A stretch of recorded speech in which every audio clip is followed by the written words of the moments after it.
Shout out to LTTV. Shout out to LTTV. Salute the LTTV in the building, man. Shout out to brother LTTV. I need a soundboard.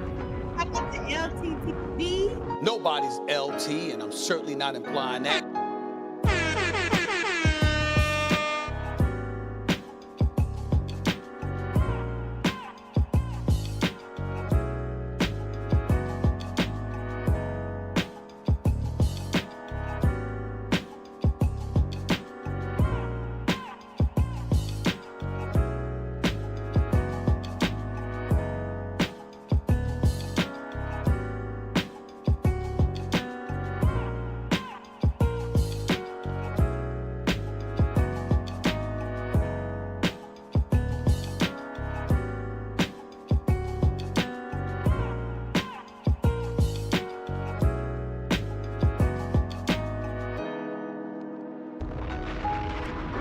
Shout out to LTTV. Shout out to LTTV. Salute the LTTV in the building, man.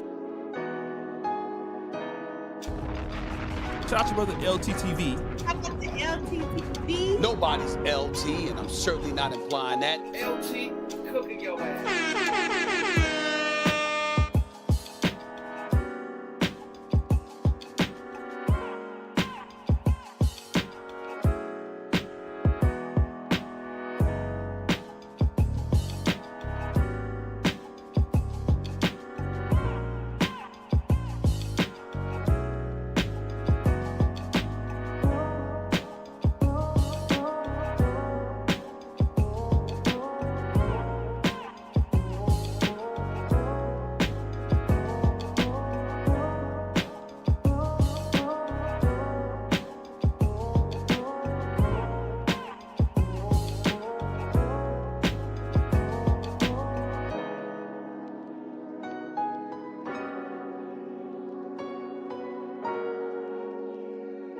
LTTV, whoever his channel name is called. I'm sorry for being a dusty. How about that?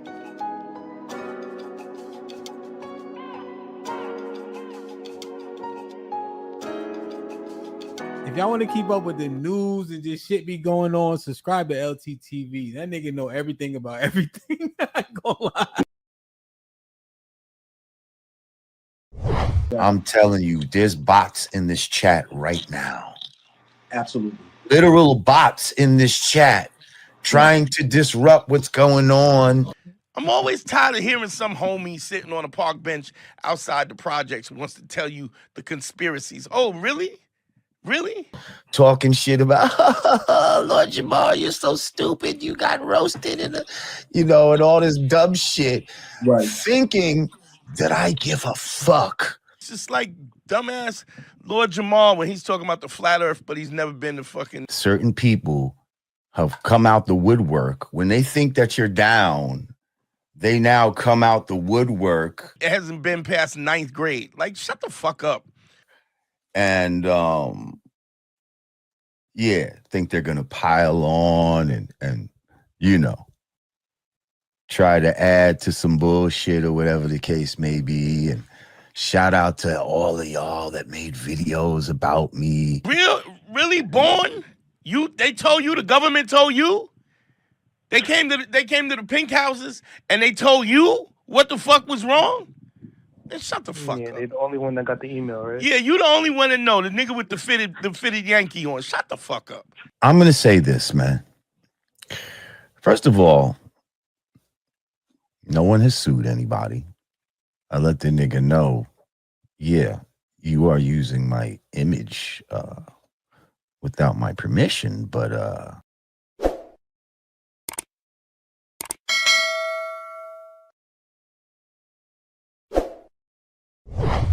So let's get into a lot of people know you for talking about ADOS and foundational Americans. As soon as I got in here, I'm seeing foundational Americans in the house and all of this type of stuff. Let's get into all of this. What is a foundational American? What's this whole ADOS movement?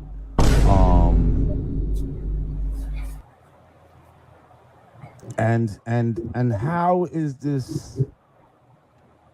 How is that not something that's kind of divisive amongst black people in this country? Like how do we decide who's who? No, you can't be that. That's hypocritical. That's hypocritical. If you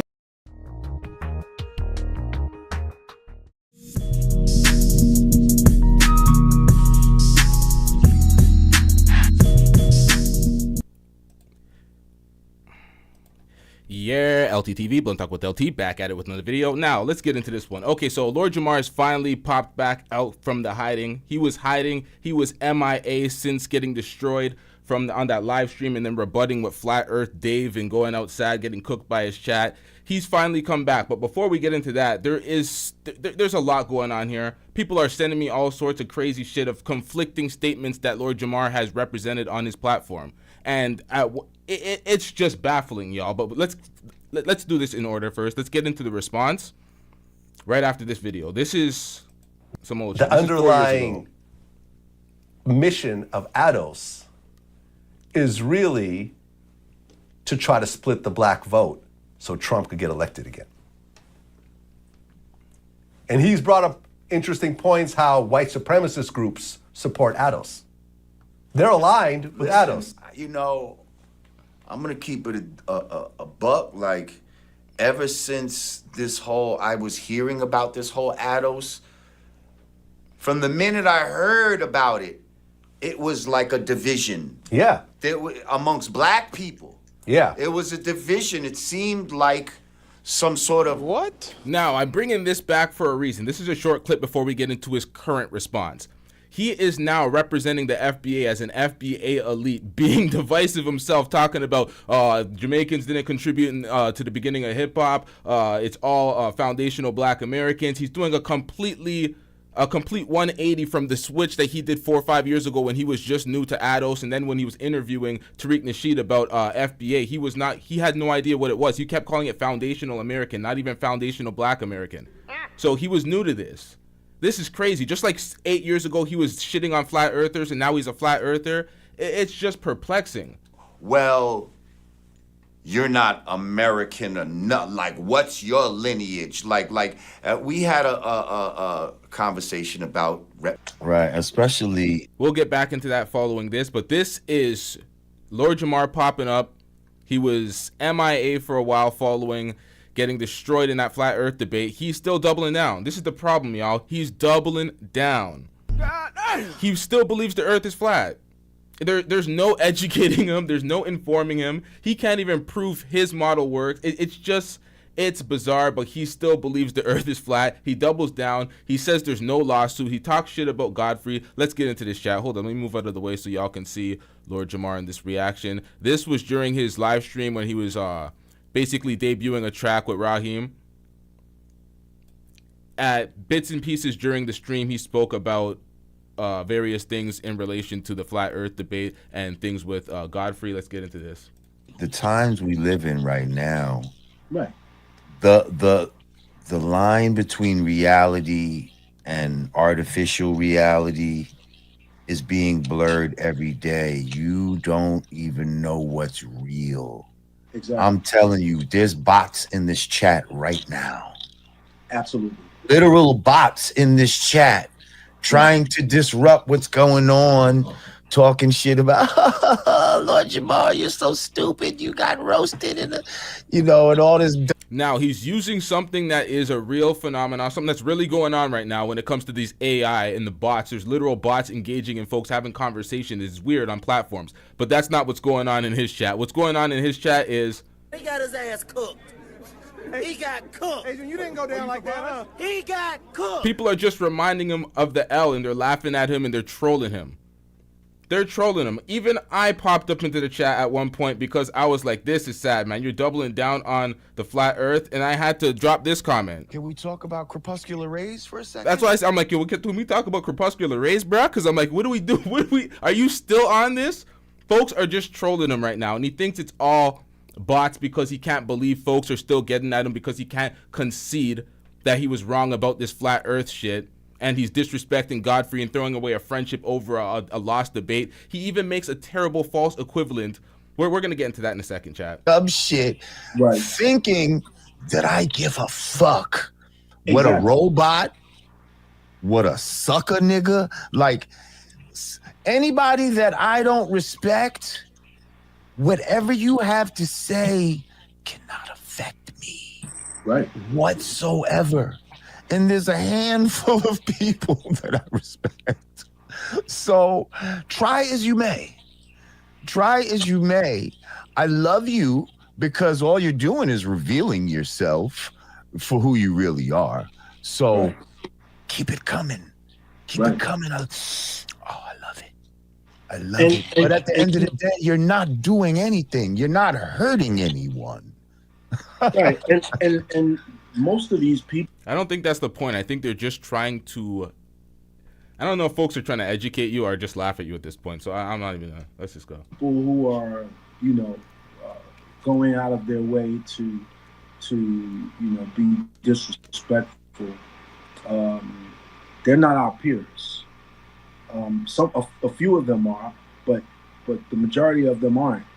And last I checked is we get paid to talk shit for a living.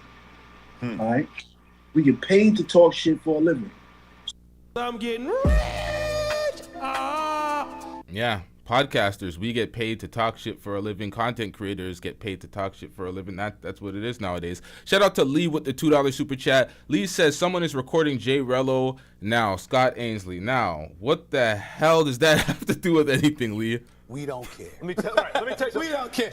Jay Rello's what, in Thailand, paying for some cheeks? So that's the reason why we talk shit. You talk shit because you just can't shut the fuck up. Oh, that's what you mean. He's gonna delete the video. Oh, okay. Delete the video, delete the video, delete the video, delete the video, and you don't delete. I don't know what to tell y'all. Maybe somebody gets it. I don't know what's going on in the Passport Bro space right now. I don't know what's going on. These folks are just constantly just paying, doing these donations, these what are they called? What are the fundraisers? The constant fundraisers. Why can't Passport Bros fundraise a wedding for once? Like, what the hell is going on out here? Everyone's just fundraising for these guys to. I paid for the pussy, okay. Who the clap myself? Oh my God. It's just real bad out here. Let's get back into this. That's it. All right? Right. Because you just can't shut the fuck up.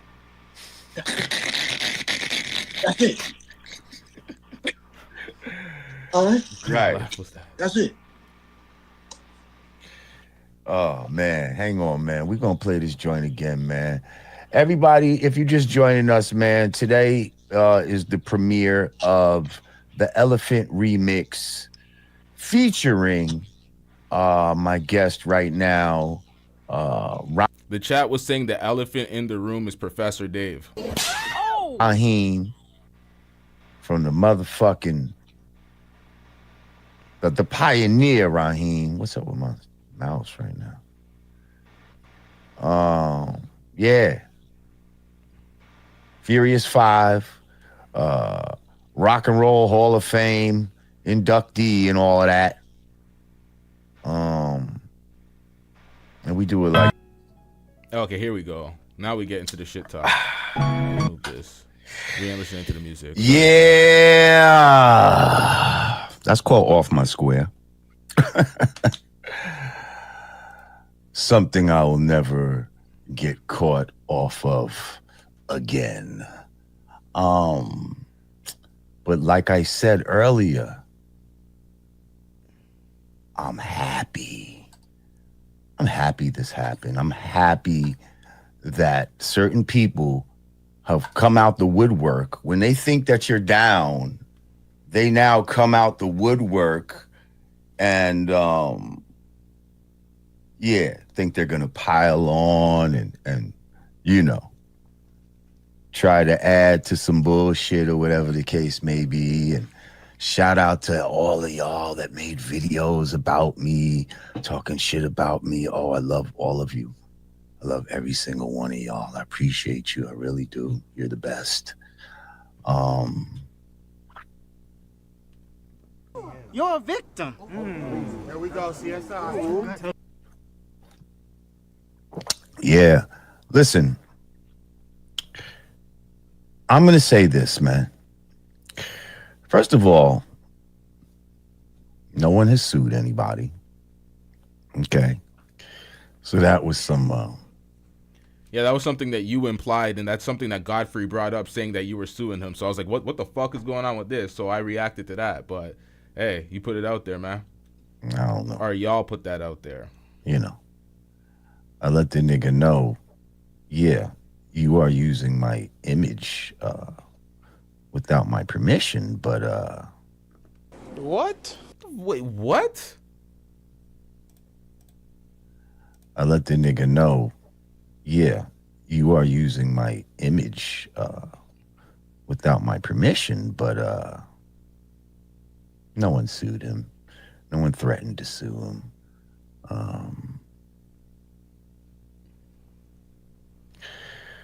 All I can say is, man, I went on there thinking that homie was my friend. You know what I mean? Understand what he says. He says he went on there thinking homie was his friend. He said this many times. Oh, Godfrey was my friend. I thought he was my friend. I thought he can trust me. I thought I could trust him. Playing the victim as if Godfrey, his friend, did something to him. Later on in this speech, he says, oh, he's not my friend. I never seen him that way. And I'm like, wait, what? What are we doing out here? That's all. I went on there. What I can say is, man, I went on there thinking that homie was my friend. You know what I mean? That's all. I went on there doing him a favor.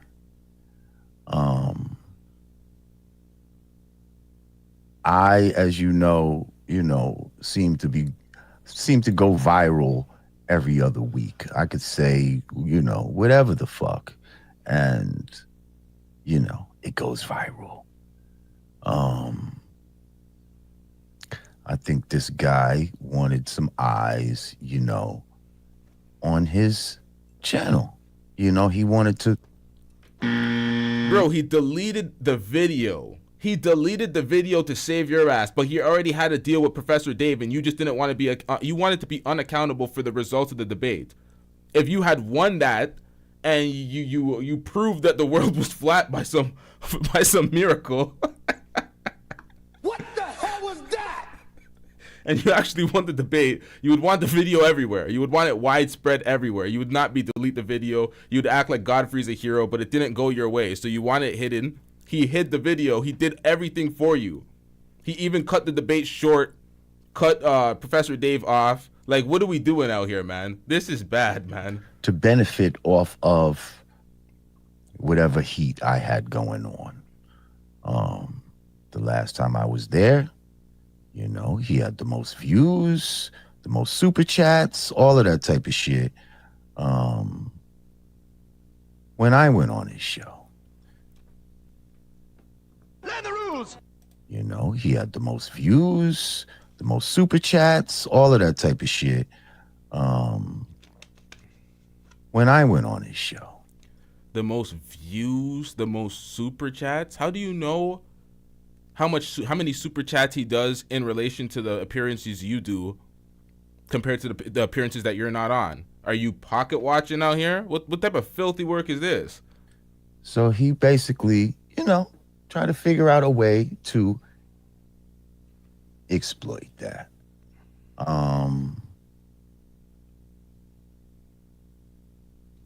Do I need to apologize to him? No. Why would I? This man was in collusion with... Imagine there was somebody, right? All due respect, shut the hell up. I don't want to hear that. This is pathetic. He was in collusion with... Bro, shut the hell up. What are we doing out here? Understand, just listen to this false equivalency that he's about to provide right here. This is pathetic. Why would I? This man was in collusion with, imagine there was somebody, right, who didn't fuck with Nigerian comedians, you know, and I think that it's a good idea to bring him on the show. Stay off the weed. When does crack, now, so the cocaine's happening, when does that crack come into play? Crying to me, and I'm not having that. All right. You made a comparison to somebody not liking Nigerian comedians. Okay? Nigerian comedians. Nigerian, that is what he is. That's his ethnicity. Can't change that. That's just what he is. That is race. That's racist and discrimination based off of that. Then it's occupation. You don't like comedians. Okay, so that's weird. That's not what the debate was based off of. You're a flat earther. That's your belief system based off of some Eric Dubé videos and a lack of logic and a lack of education. It's a belief system. That is not who you are as a person. That's just what you believe. If 8 years ago, you were believing the earth was round and you were laughing at B.O.B. and Tila Tequila, calling her her brain made of silicone. Like, what are we doing out here? That's a terrible comparison. And unleash him on Godfrey.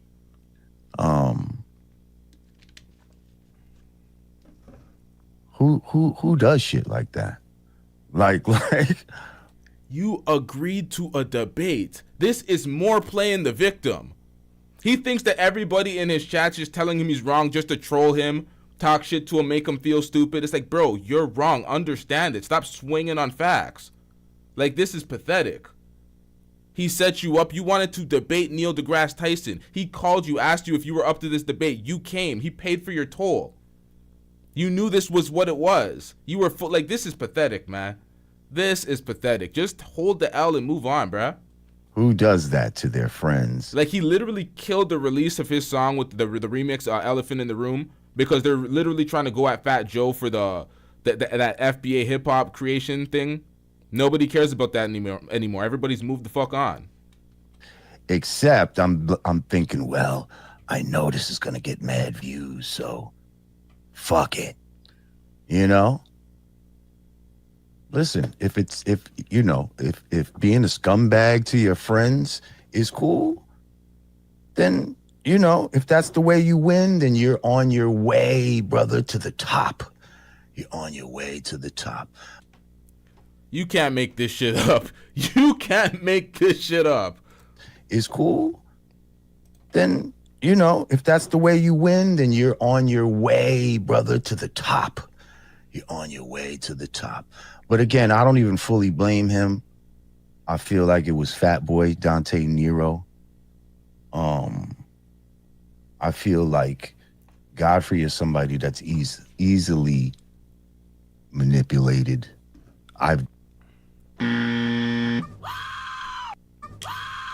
This is horrible. Listen to what he's about to say. He says that Godfrey is easily manipulated, and then he references the fact that he told Godfrey that to boycott Vlad based off of the remarks that he made to the minister Farrakhan. So this is so bad. He was loyal to you, and you're saying you're gonna listen to it in a second and be like, bro, what? He really said that? Sorry, I'm ruining it before it actually plays, but let me just play it and shut the fuck up. My bad, chat. I feel like Godfrey is somebody that's easily manipulated. I've done it. Okay.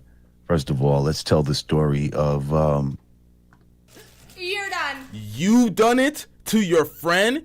He's easily manipulated. You've done it? I've seen him do it. Bro, what the fuck is going on? You can't make this shit up. Lord Jamar, this crash out is so bad. Godfrey is somebody that's easily manipulated. I've done it. Okay.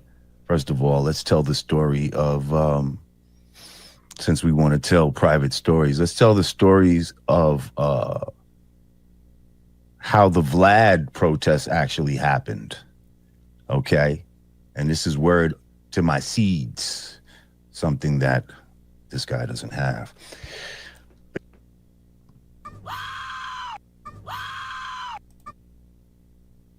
Test actually happened, okay? And this is word to my seeds, something that this guy doesn't have. But anyway, when we're talking on the phone with Vlad about, listen, you need to fucking apologize or else, you know what I mean? First of all, I'm the one that called Godfrey like, yo, we need to fucking, you know what I mean? We need to stand together and do boom, boom, boom, boom. I can hear the apprehension, but he's like, okay, you know what I mean? So we call him. We tell Vlad what it is. At some point in the conversation, Godfrey talking about, yeah, well, maybe we'll just take a break for a little while. I'm like, break? We ain't taking no breaks. Like, yo, if he don't do this, we not fucking with you. And I painted us in the corner, y'all.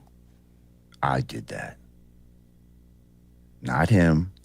I painted us in the corner. And he kind of just, you know what I mean? He just kind of went with it because he knew that was, he really had no choice at that time. Bro, he was standing on black business. You made a compelling point about Vlad not respecting the culture, not respecting him nor you, not respecting the business that y'all did on the platform, not respecting the black leaders by basically slandering his name with false headlines, retracting the headline, not apologizing to various other folks for less via Twitter, and folks that you actually respect and value. You made that point to him. He was standing on black business because that's what Godfrey does. Godfrey looks out for black folks internationally. He stands on black business. So I'm like, what? You know what I mean? If he would have went against that, that would have been a bad move. Yeah. But I'm the one that painted him in the corner to the Vlad shit. So now, you best believe he's going back to Vlad. That's all I could say.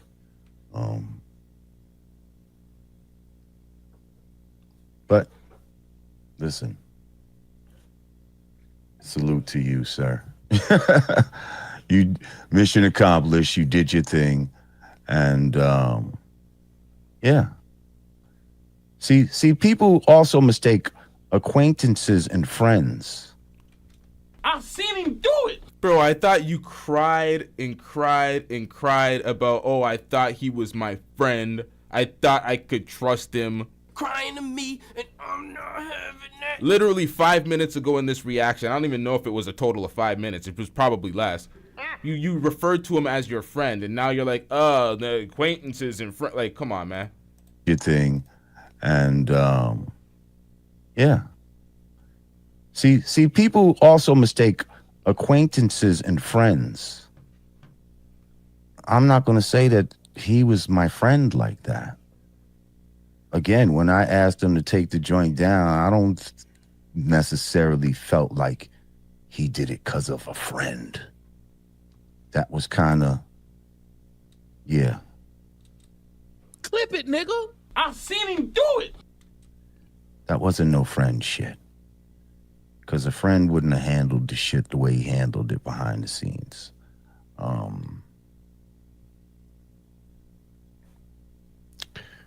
But yeah, you live and you learn. Again, no good deed goes unpunished. And this has, and no, I am not off the flat earth shit. Just because of the dumb shit that happened that day. Again, I was off my square. Now You're done. You were off your square. Excuses, bruh. Prove the earth is flat, sir. You can't. That's my cross to bear for now. But that changes nothing.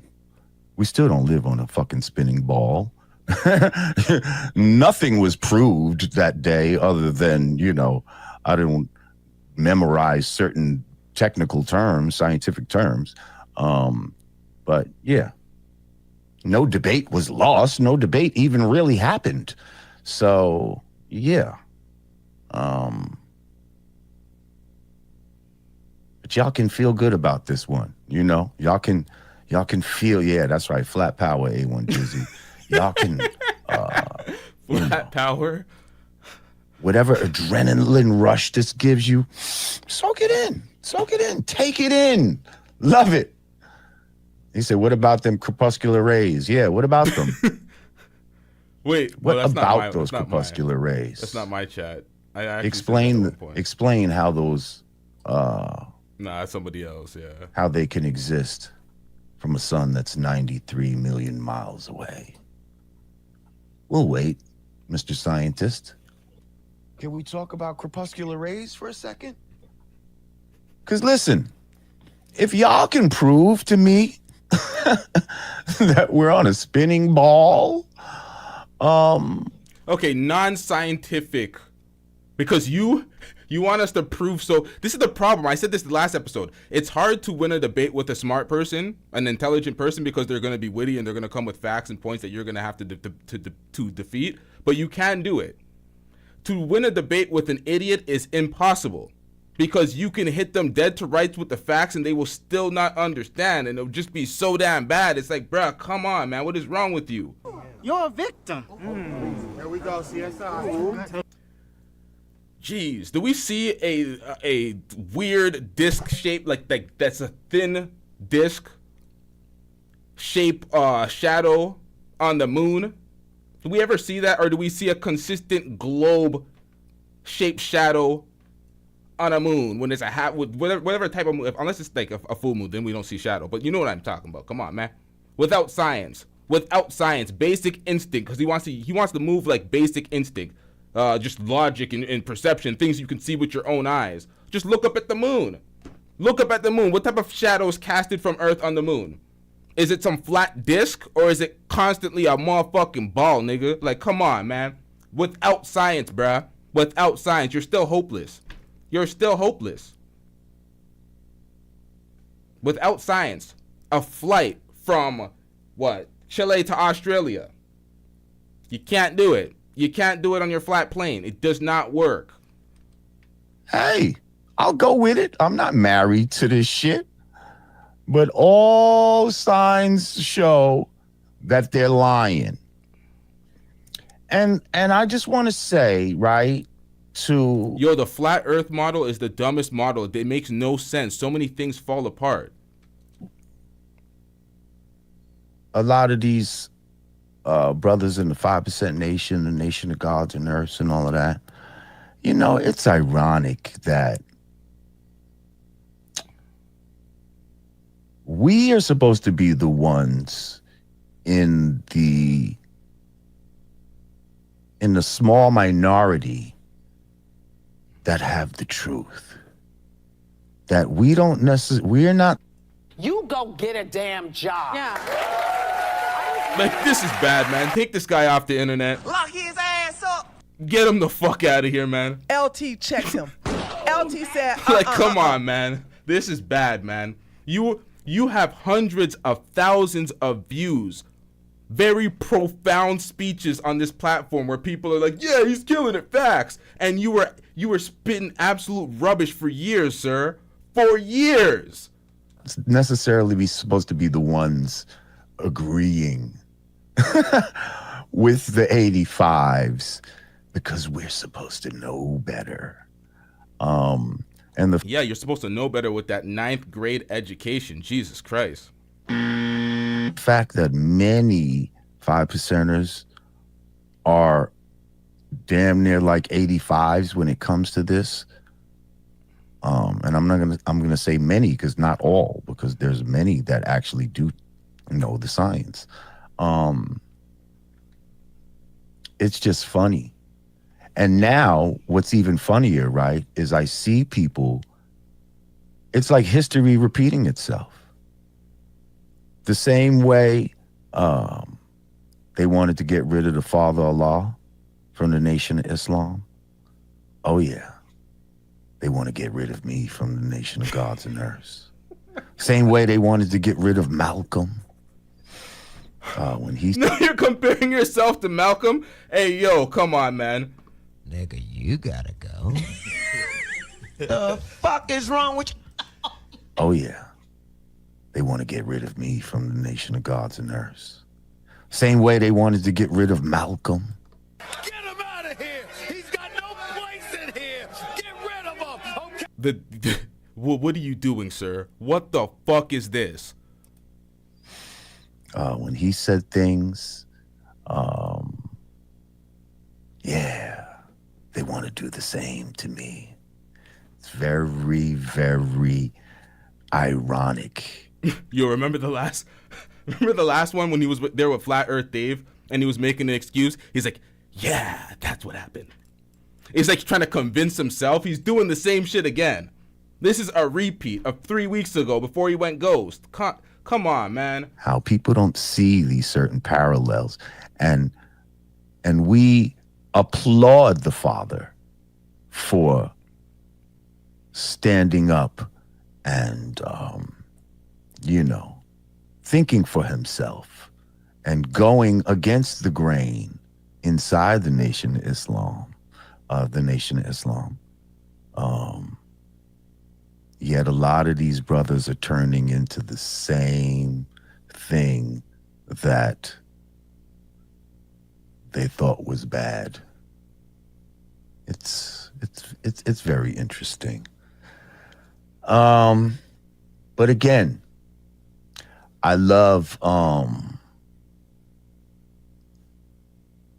it's not about believe the knowledge. It's about I'm actually showing that I do believe the knowledge, sir. I'm actually showing that I love the lesson so much that I want them to be 100% right and exact. Oh, Jesus Christ. Because we say that we're all wise and that we know, that we know certain things. So if we are all wise. If you are all wise, you should continuously study and learn. Day by day, learn more, continuously learn. You're dogmatic with your beliefs to the point where your mind is closed. You are a round earther. A round earther, that sounds funny. You believed in the globe 8 years ago. You ridiculed B.O.B. and Tila Tequila for their beliefs of flat earth. You laughed at them on Vlad. Called her a silicone brain. Oh, she must have silicone for brains. And now you're repeating the same things, reiterating the same talking points of Eric Dubé. The same way, we're gonna react to it. 4.5 years ago, he was like, "What is ADOS? What is FBA?" He didn't even know what it was, and now he's an FBA elite. And if we say things like acronyms for peace or proper education, Allah corrects error, right? We don't just leave error, we'll correct an error. We'll acknowledge that there was an error and correct it. Hey, no, you don't. Hell no. This is tall-ass fabrication. Let me play this, man. Allah corrects error, right? We don't just leave error, we'll correct an error. We'll acknowledge that there was an error and correct it. That's what a true 5%er does. That's what I was taught to do. I was taught not to take anything on faith. This is exactly why Godfrey said that you are all talk and no action. You don't take action. You don't practice your beliefs. You don't practice what you preach. You are cooking yourself, bro. What the hell is this? Face value, right? Is that not what you were taught? So we should take nothing on face value, including the lessons.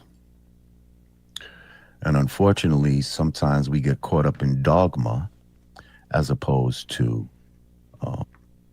The irony, the flat earth dogma persists with you, but this is pathetic.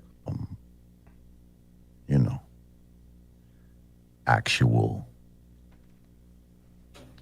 knowledge, We talk about trick knowledge in the lessons, but nobody knows exactly, nobody can tell you exactly what that trick knowledge is, right? Trick knowledge. All right. You just know that trick knowledge exists, but what is the trick knowledge? Have you truly asked yourself that? And people will just say something general like telling lies and how to master the original man. Well, what kind of lies?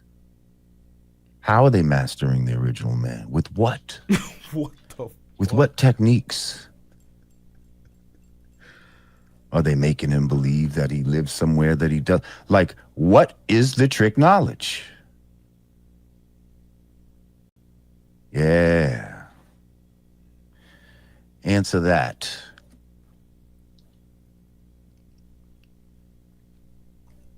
And you'll find that it's shit like this. You know, they're very disingenuous when they try to act like, oh, there is no top or bottom on the globe. Sure, that you said there is. You said that there's a North Pole. He said there's no top or bottom to a ball. But then you spoke about the Earth or a globe. And a South Pole. Actually, you claim if the poles were to switch that everything would be cataclysmic. Yeah, that's because we live on the planet, nigga. The fuck? Do you know what happened to the electromagnetic sphere if the poles just switched like that in an instant, my nigga? Like, what? This is what you say. So if there's a North Pole and a South Pole, that means there's a top and a bottom, according to you guys' model. Not what I'm saying. So y'all are gonna have to deal with that. And the basic thing, right? Let's go into distance. How is distance measured? It's just measured from one place to another. You go from point A to point B, point blank. That's what the distance is. It has nothing to do with any curvature. Bro's never heard of a nautical mile in his life. This is bad. So yeah.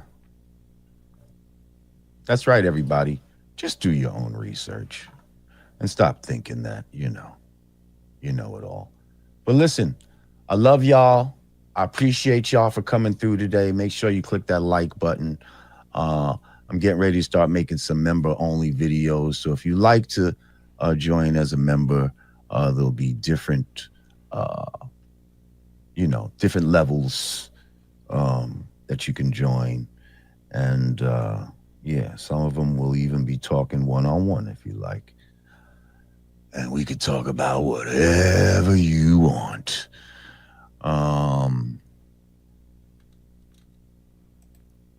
He doesn't like information.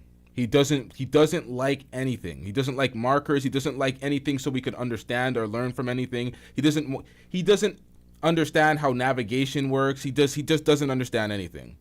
It's pretty bad.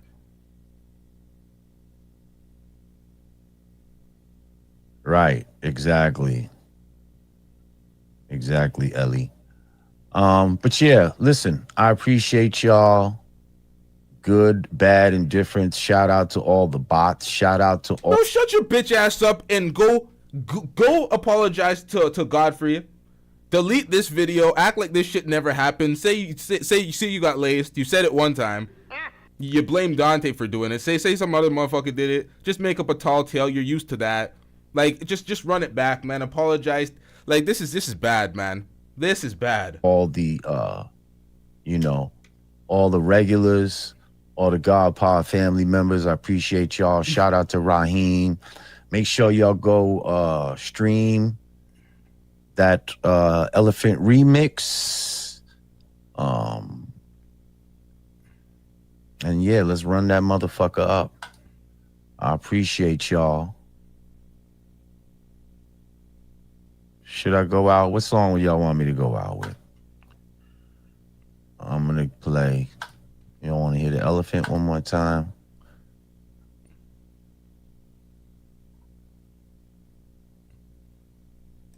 Or Off My Square? Which one you want? We don't care. Oh, what the hell? Oh yes, please. My email is That wasn't lordjamar@me.com. a pre? Huh. I actually had a Nikon P100. I gave it to my nephew. But I know about the Nikon P100. I've seen what stars really look like as opposed to what NASA shows them. All right, everybody, I'm seeing a lot of off my squares. As opposed to what NASA says. All right, listen, I'm gonna play this joint and I'm out. I appreciate y'all. Love y'all. And I'm gonna see y'all. Shit, I don't know. I might come back tomorrow, man. Fuck these trolls. Maybe I'll read all the troll comments tomorrow, huh? Until y'all realize that you can't fucking No, you ain't. You wouldn't dare read all the troll comments, sir. You would not dare. You know how bad the comments are? I don't ever remember receiving so many comments on a video ever in life compared to the Lord Jamar videos. Even the shorts, they have a remarkable amount of comments. I have like probably 150 comments that are held for approval because they're so bad. They are cooking him. They are cussing. They're saying the worst of words. The R word is used repeatedly. And I'm like, I'm not going to approve this. YouTube's going to demonetize videos when they see all the comments and all the it's crazy. The level of profanity, the level of cooking that he has, I can't approve the comments. It's that bad. until you realize you can't stop my life. Hey, I've been in the gym every day, y'all. Like, I'm getting strong out this motherfucker. Fuck. I'm leaving here with something. Bro left with no gains. In the gym every day. No, you ain't. Bro, just stop it, man. Please, please. Stop it. Get some help. Please stop it, man. Bro, stop it. Why? You're like 60 years old. Why are you flexing? What the hell is going on out here? Lord Jamar, please stop it. Stop it, sir. Until you realize you can't stop my life. Hey, I've been in the gym every day, y'all. Like, I'm getting strong out this motherfucker. Fuck what y'all talk about. For what? Are you going to swing on the comment section? I'm so confused.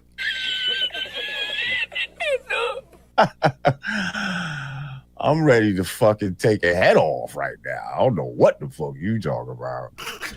On every show. Put yourself first and only put effort in where everything that I say on every show. Tell the truth, be credible, have empathy. You understand that people have gone through different things. But you got to understand, man, I dated a girl whose parents were abusive, used to beat her and all kinds of, and anytime we would have a fight, she would try to make me hit her. Yeah, I've heard a lot of stuff like that before. Why? Because she's accustomed to that kind of abuse, and so in her mind, she equates physical abuse with love. Crazy. So when you talking to women like they know what the fuck is going on, it's just like talking to some guy that thinks he knows what the fuck is going on. You gotta live this. You gotta think about this. It's just like dumbass Lord Jamar when he's talking about the flat earth, but he hasn't been past 9th grade. Like, shut the fuck up. I'm always tired of hearing some homie sitting on a park bench outside the projects who wants to tell you the conspiracies. Oh, really? Really? Yeah. Really, Born? They told you, the government told you? They came to the pink houses and they told you what the fuck was wrong? Then shut the fuck up. Damn, son, where'd you find this? Yo, as you can see, this is Dante's show. This is Man School 202 or something. He's like pulling a fresh and fit. He's teaching men masculinity on his platform, advising them through dating. He even cooks Myron at some point in this. He goes in on Myron. This is hilarious. Only one that got the email, right? Yeah, you the only one that know. The nigga with the fitted Yankee on. Shut the fuck up. Drive me crazy. But this is the fuck was wrong? Then shut the fuck up. Yeah, they the only one that got the email, right? Yeah, you the only one that know. The nigga with the fitted Yankee on. Shut the fuck up. drive me crazy. But this is the same thing you get with all these so-called gurus like that dude Myron from Fresh and Fit, self-hating Saudi black dude, hates black people. Just like it's just clowns, after clowns after clowns. So let me ask you another question. Sure. When you say like we can't waste too much energy on what women define as a man, doesn't that kind of thread the line of what some of those other podcasts do? Like, What do you mean? Where's the separation? Let me like, ask you the right- something. What do you think a wrong man way? is? Let me ask you this: if let's say I would. Yeah, you know what I think a man is, chat? I think a man is a grown adult male. All right? That's what a man is, a grown adult male. Not even grown half the time, just an adult male. Was your daddy. All this right? extra shit, man. I was your pops. What would you say makes me a man? Oh, my bad. An adult male human being. There we go. That is a man, all right? All the other shit is, all this fucking red pill shit, man. Miss me with this, man.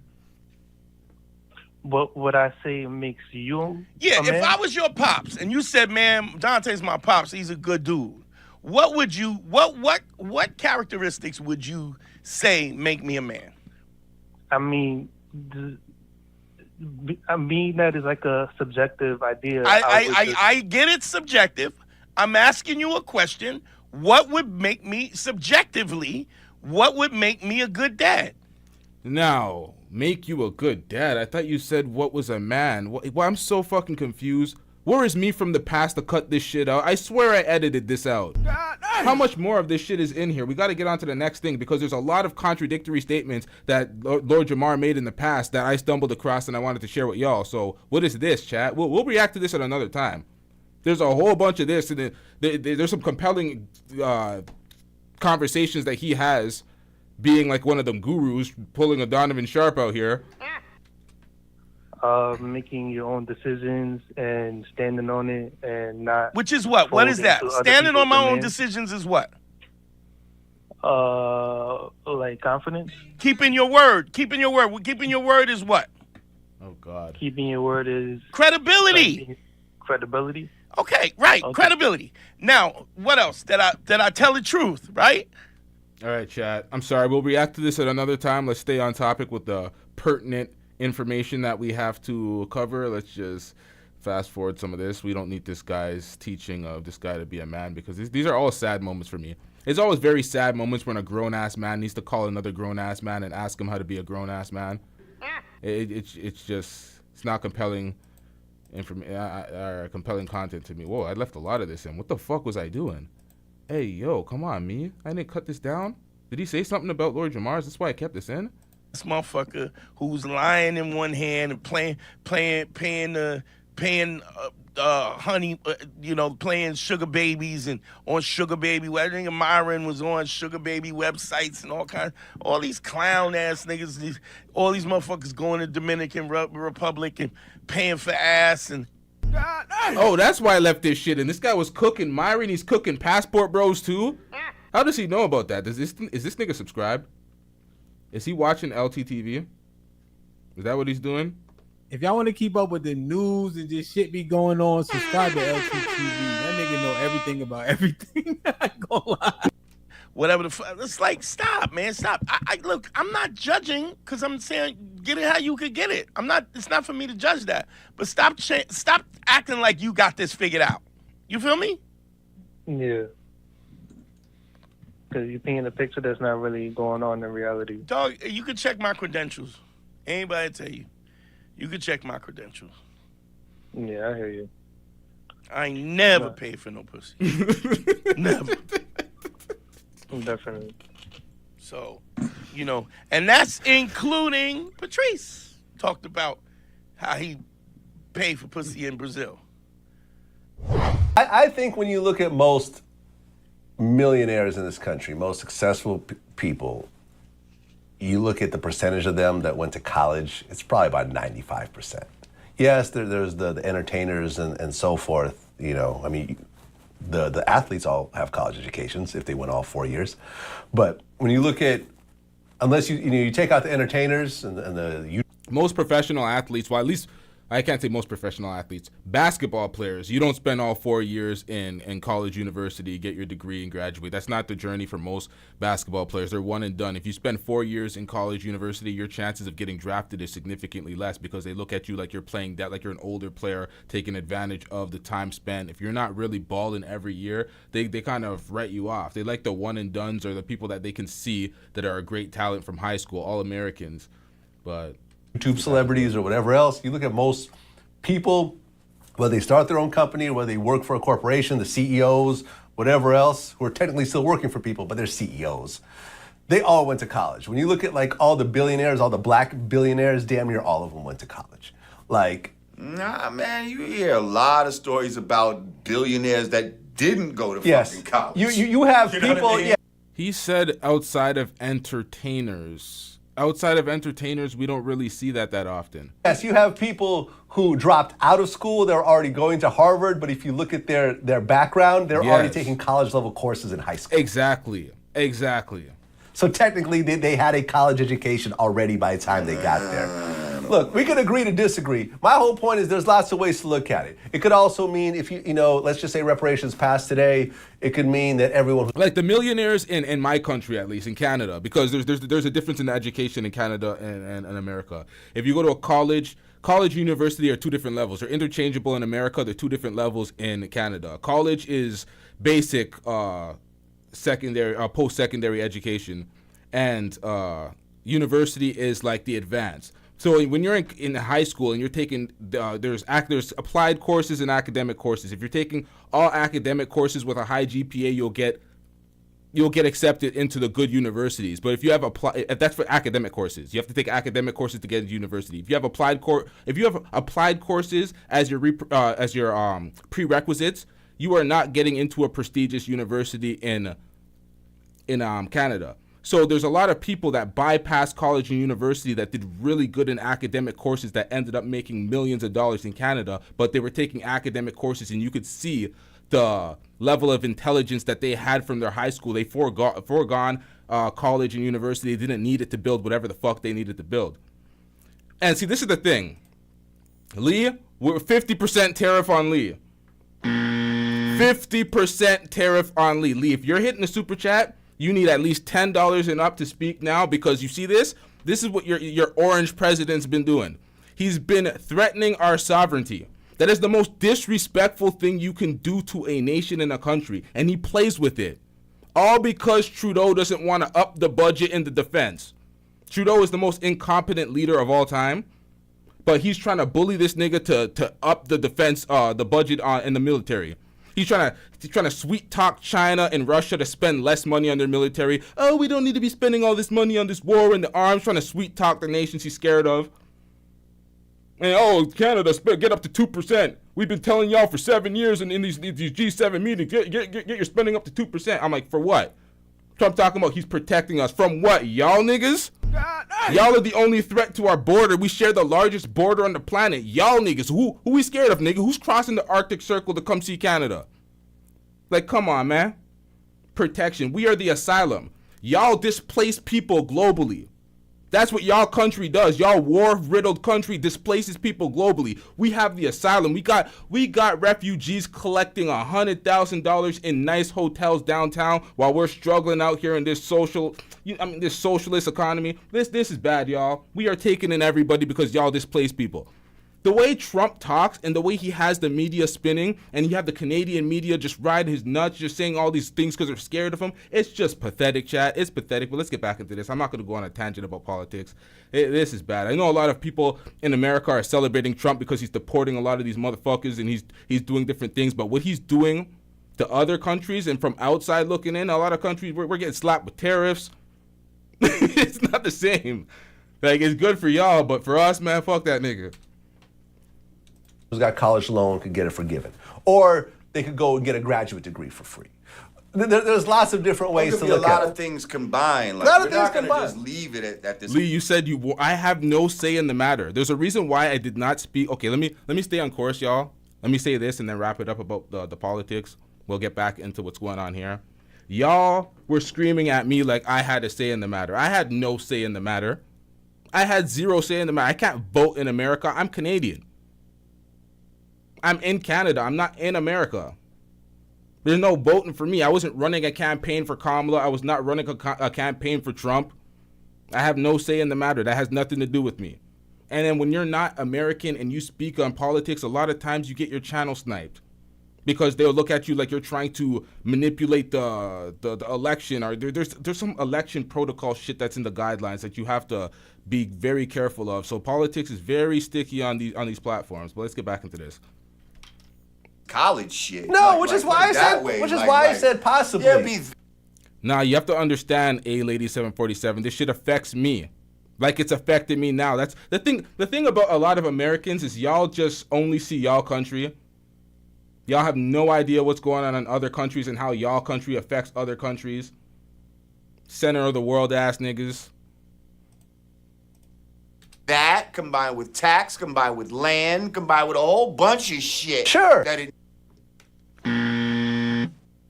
needs to be. I'm all for that. I just know, which is why I said possibly. There'll be that combined with tax, combined with land, combined with a whole bunch of shit. Sure. That it needs to be. I'm all for that. I just know that college is an easier sell for everyone, for the country.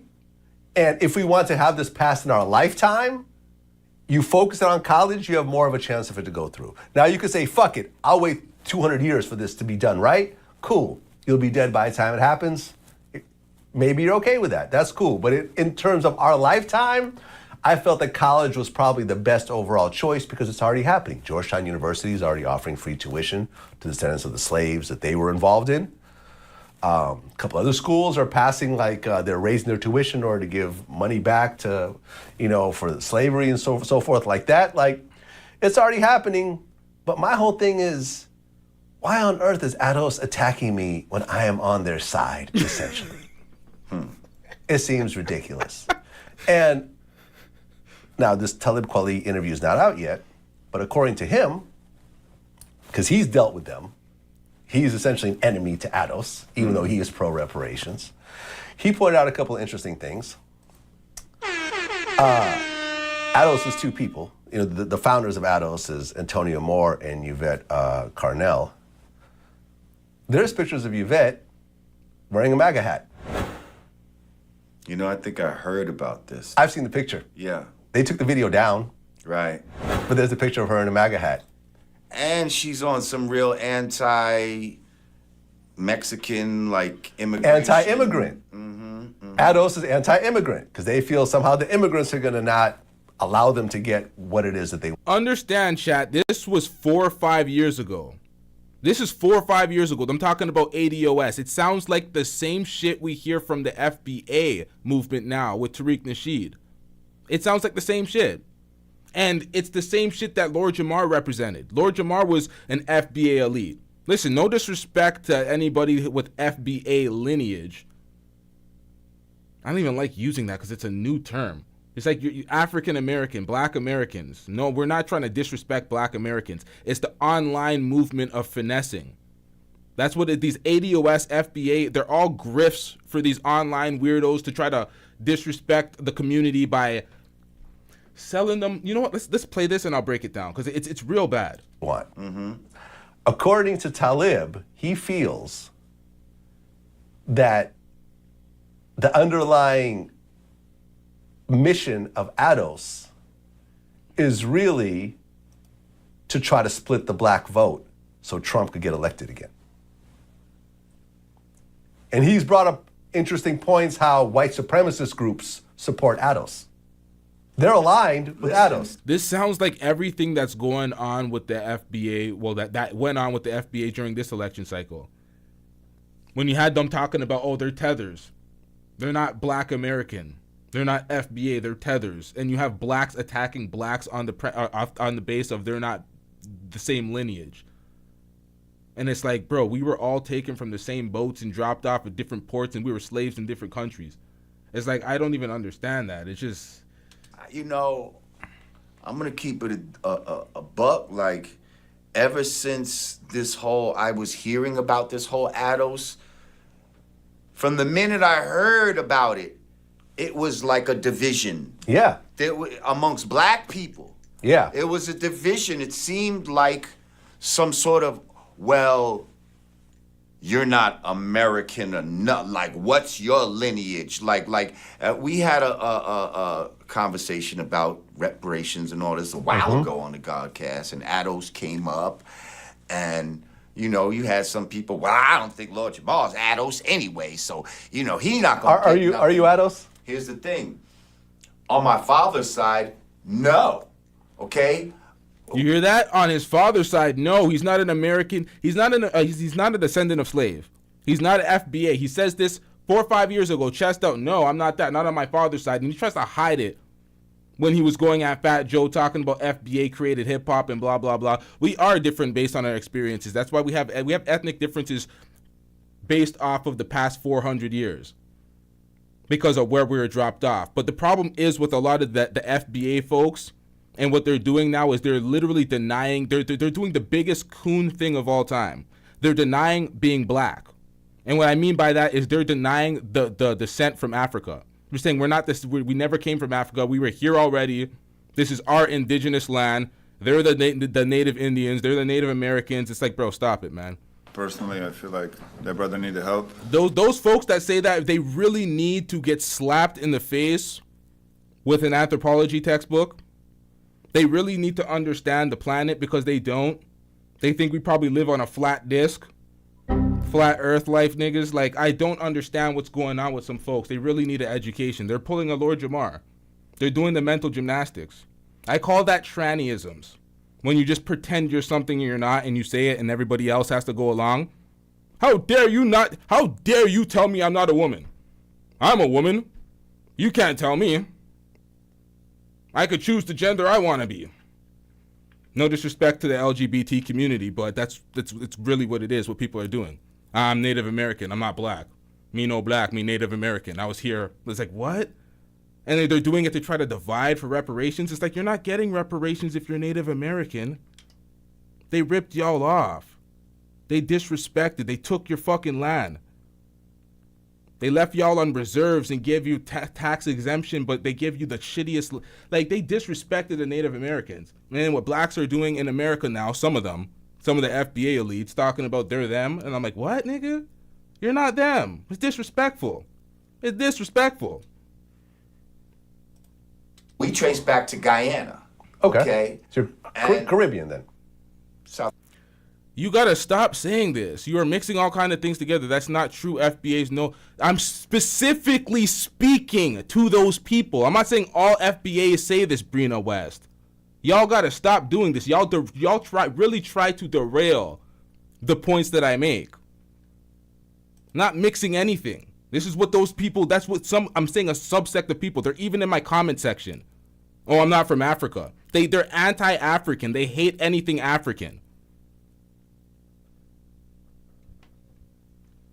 American, yes. Oh my God, you're one of the people. FBA is a movement. In 1990, 1995, you weren't saying FBA. It's a recent movement.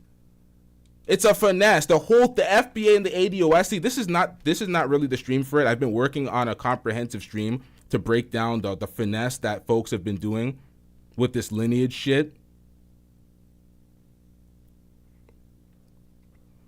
Look at that. What is your point? We're not from Africa. You saying that you're not from Africa is the highest level of cooning, sir. As a black, saying that you are not African. You don't descend from Africa. That's not like that is the most anti-black coonish shit y'all can say. And then when folks try to say, look, man, get a goddamn education, man. Learn some anthropology, you idiot. Like, understand shit, man. Folks want to be like, oh, you're a tether. And I'm like, that sounds familiar. That sounds familiar. Remember when folks came in and they're like, you know what?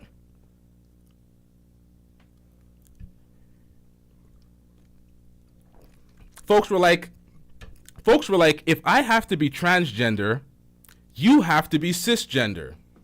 And I'm like, what the fuck is cisgender, nigga? I'm just a man. What the fuck is cisgender? Now, if you are a black that is not African American, and for whatever arbitrary reason a African American black wants to say you're not agreeing with my agenda, you're a tether. That's the same thing as when folks like the folks that you can't speak about, but we're gonna speak about them anyway. Again!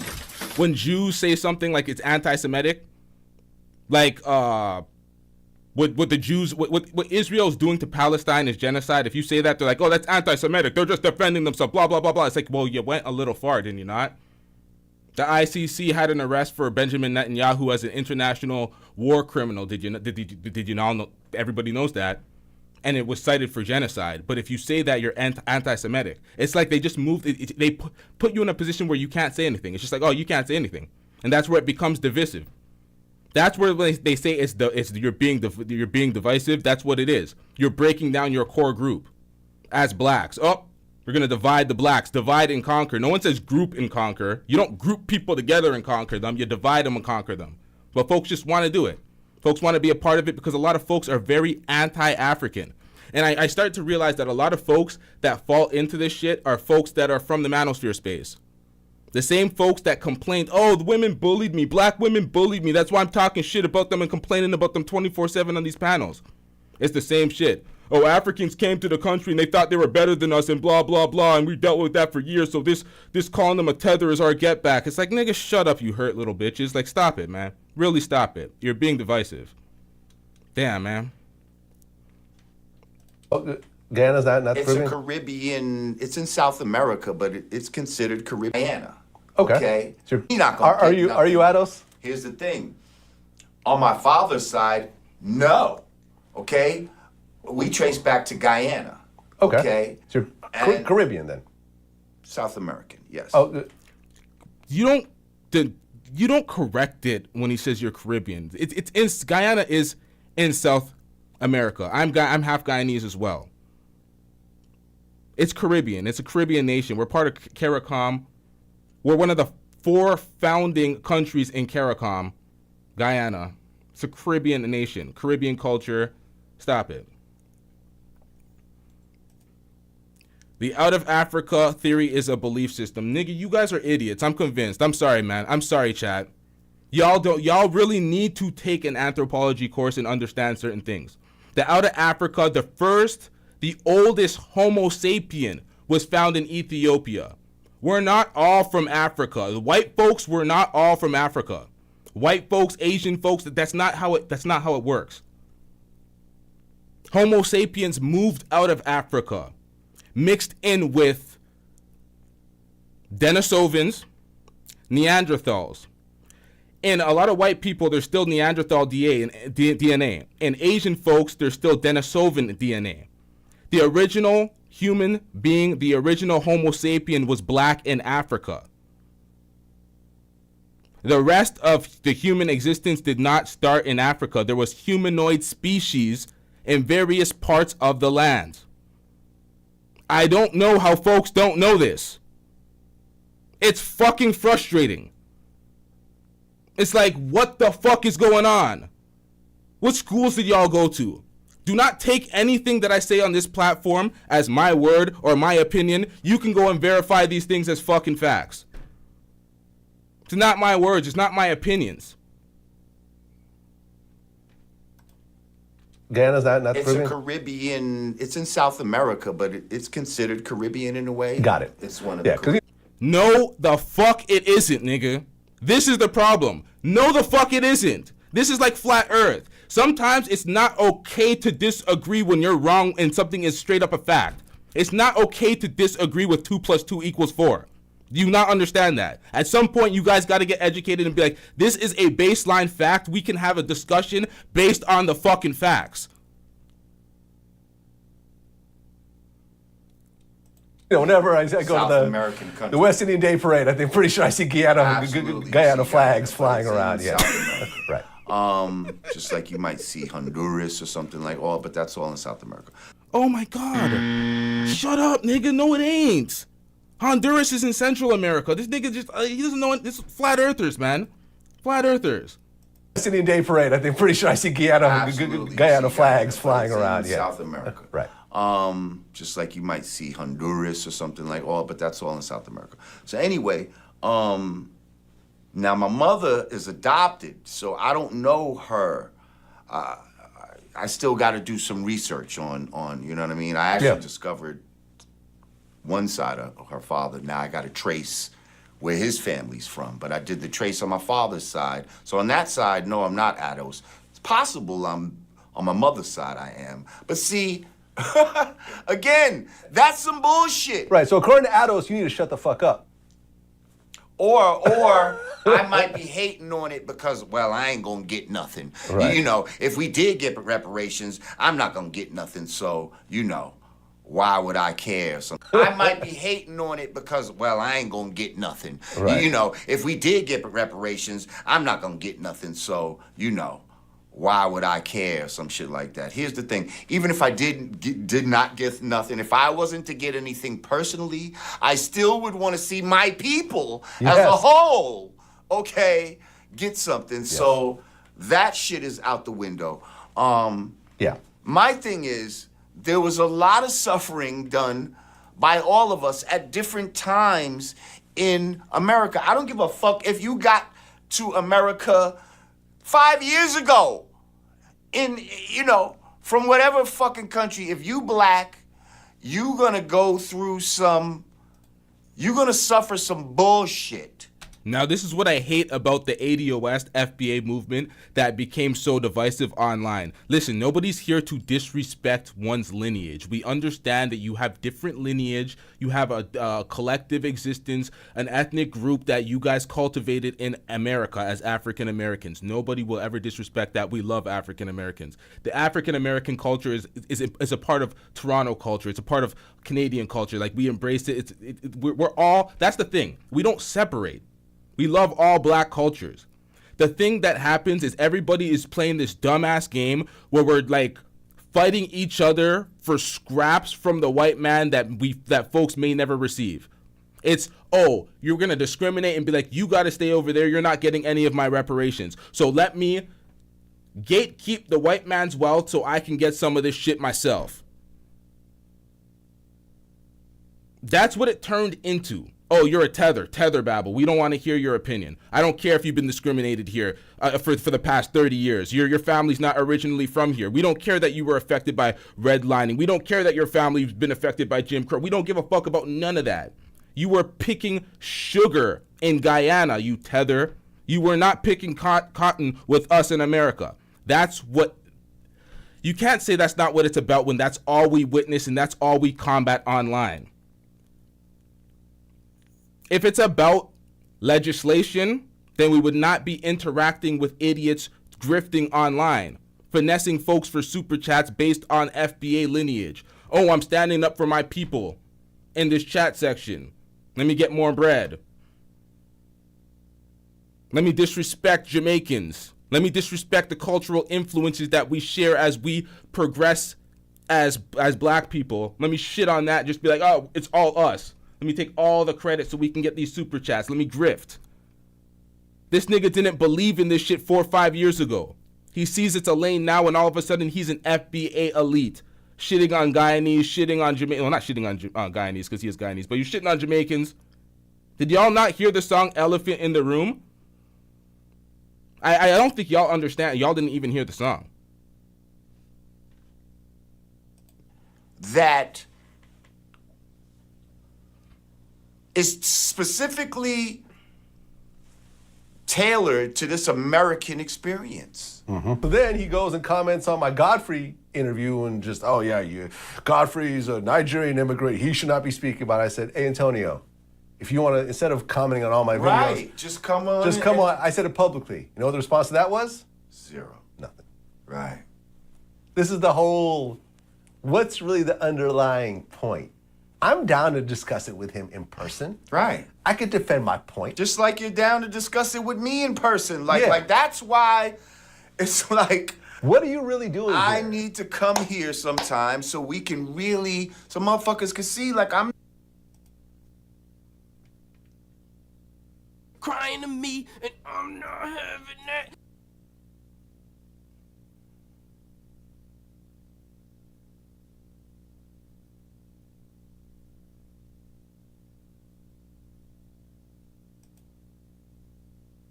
Crying to me and I'm not having that. We don't care. Let me tell you. We don't care. I'm not trying to treat you with no kid gloves and all of this type of shit. Like, I want to know just like, why do you feel comfortable? You see what I'm saying? Yeah, and I answered your question. And there you go. And I'm going to keep talking about it. You Americans are going to have to pay a 25% tariff on all of your chats. We are at war. I don't think y'all understand. I am standing on Canadian business tonight. Y'all are getting no special passes. I ain't getting no reparations. So I'm against y'all now. I'm pulling. Okay, I'm gonna stop. I'm just really fucking with y'all, chat. I'm doing like a villain turn right now. This is my heel performance right now. No one's gonna tell me to shut up. I'm just saying. What? Not on my platform. I was gonna say this a minute ago. Like, I'm down with the get down. Yet when I heard what you said, I wasn't outraged. Did I agree with it? No. Because again, I don't believe in the education the way you believe in it. And I think it's a sliding scale. It's all about who's more prestigious and all of that. So it was hard to put a thing on that. You know what I mean? I believe more in the land and you know, taxes and I don't know. A combination, a family of things. I don't have the whole reparations blueprint, but when I heard you say that, I wasn't as offended. Why would you be? Because you're pro-reparations just like me. Why would you be offended at someone else being pro-reparations? Like That's else. stupid. And then it's funny when like people almost try to like convince you to be offended. Like, come on, Lord Jamar, like, you should be offended. I know that's your man, but fuck that. I was called offended. I was called a white supremacist over and over again. A white guy supporting reparations is being called a white supremacist, along with the culture vultures and the devil and... All right, let's address this. When you look at the blacks who are often down with MAGA, they are often immigrants or kids of immigrants like Candace Owens, Anton Daniels. Anton Daniels is a foundational black American. Cooley is a foundational black American. I could name just as many coons as y'all could name tethers, all right? Just as many coons. And I don't even like the word tether because they're just coons. If they're really working against black interests and doing some dusty shit, they just get thrown in the coon bin, man.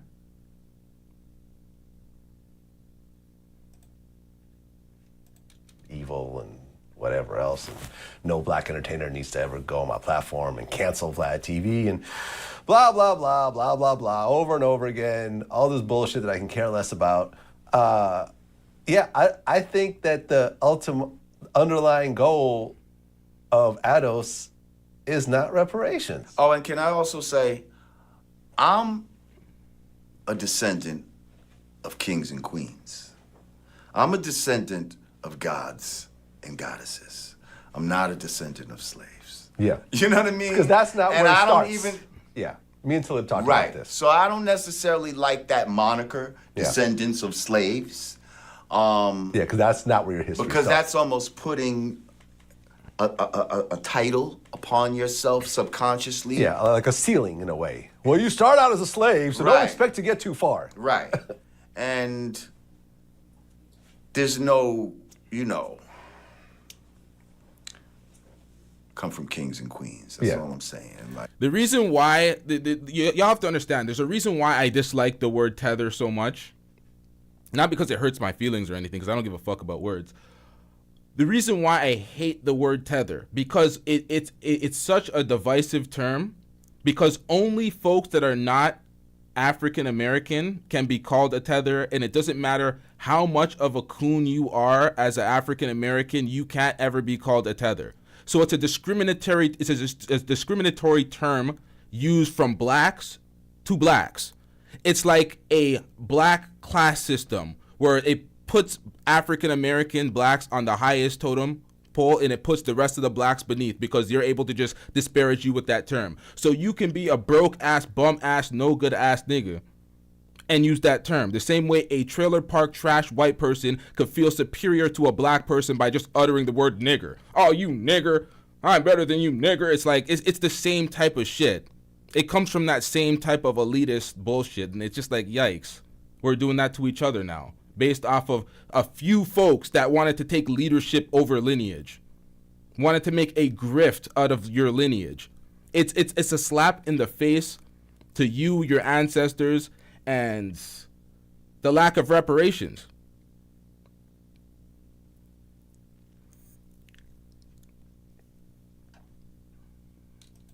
Right. And, when people say, the biggest... It's weird. I feel like you be calling it the N-word. Nah, nigga, you call me a nigga, no one cares. Nigga. I like the N-word. But, like, it's the concept. It's conceptually what it does. It's like what you do. I can't even explain it. Whatever, man. Response was like, no, we need cash. We need cash. We need cash. We need cash. So we can all buy Rolls Royces and fucking diamond. Wait, what? Okay, I've been paying too much attention to the chat. Let's get into this reaction because he said some very egregious things back then when he was on some different shit. What? We'll buy Rolls Royces with reparations? I don't think this guy understands the history of the attempts of reparations. And I think it's better for me to speak on this because being Canadian, knowing the plight of black Canadians, the foundational black Canadians when it comes to their reparations, because a lot of folks don't even understand that there were slaves in Canada. When it was upper Canada, lower Canada, and Nova Scotia, folks don't even understand that 3,000 slaves that were part of the British colony that lost to America in the 1700s were in Nova Scotia as slaves. There were slaves in Canada before Canada was officially Canada. Folks don't know about that.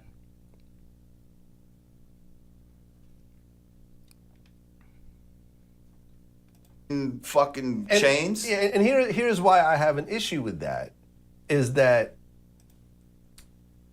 for example, the Native Americans, if they had just gotten a chunk of cash, I'm pretty sure they would be in the exact same place that they are now, that they were back then, right? They got land, which was not desirable land. It was land that, was kind of on the outskirts. Stop that or whatever bullshit else. too. We need desirable land, right, motherfuckers. but they were able to have a loophole which allowed them to put casinos on that land. And first of all, casinos is not the answer to every fucking thing either. It's not, because it's promoting more financial ruin. Right. And all of that type of shit. But my point is that they're able to establish a type of business that can continue to make money decade after decade. Right. Which is what ultimately rose them out of their financial ruin. Now, let's just say, okay, the Japanese got 20,000.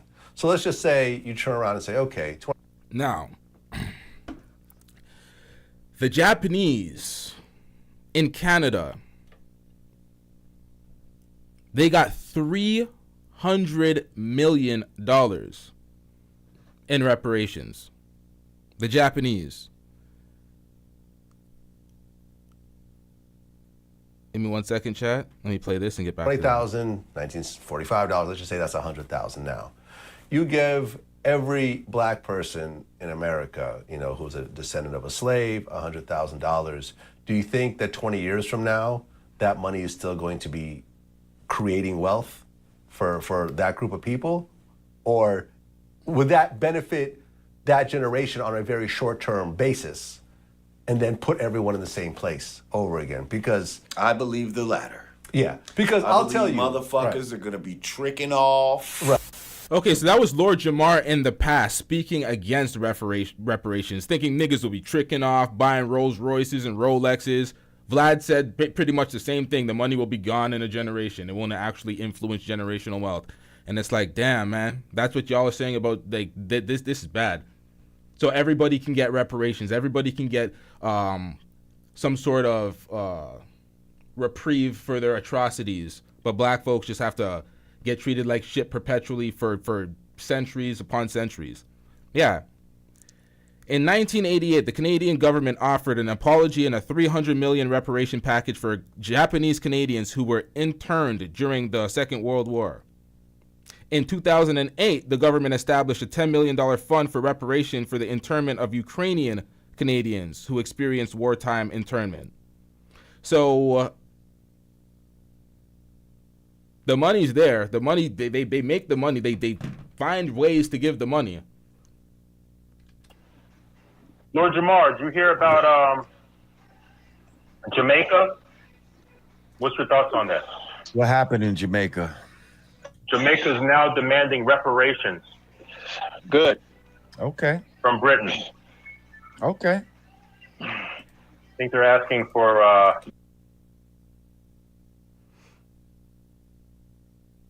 don't know if Brina West was talking to me. Brina West says, and you don't know everything about Black American history. Foundational Black Canadians should fight for their reparations like Caribbeans are doing. Now, this has to be the funniest comment I've heard. Foundational Black Canadians. Okay, so the Foundational Black Canadians are the minority of blacks in Canada because there's way more Caribbean blacks here than the ones that were here initially that were slaves.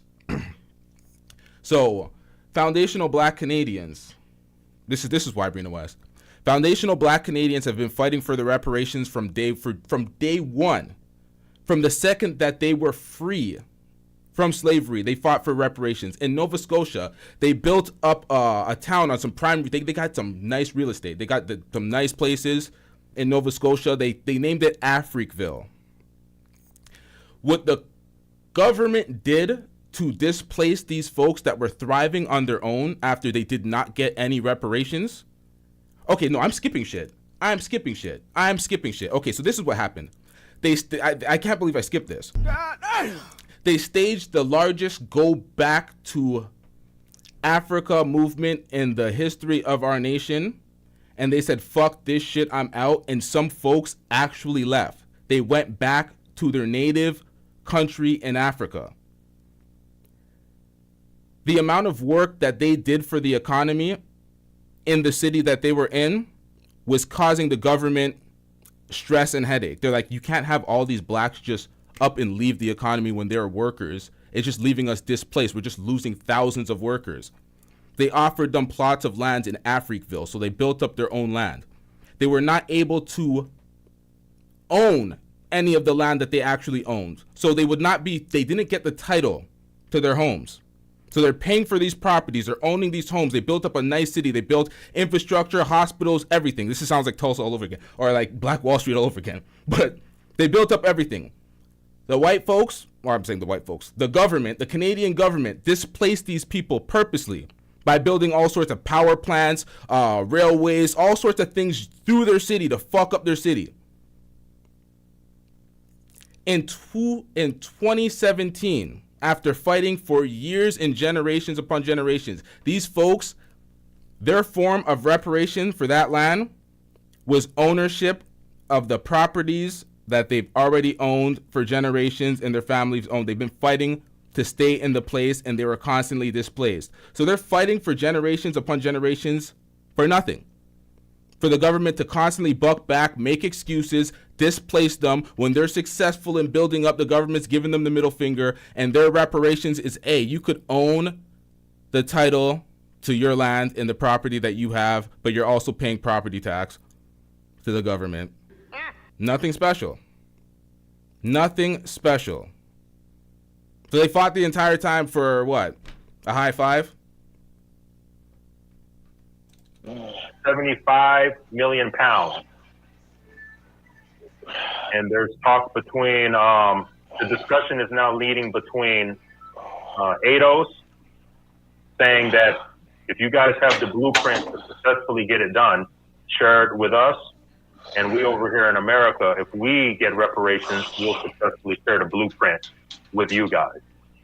But the controversy is... This is the controversy. When we talk about CARICOM, we talk about the...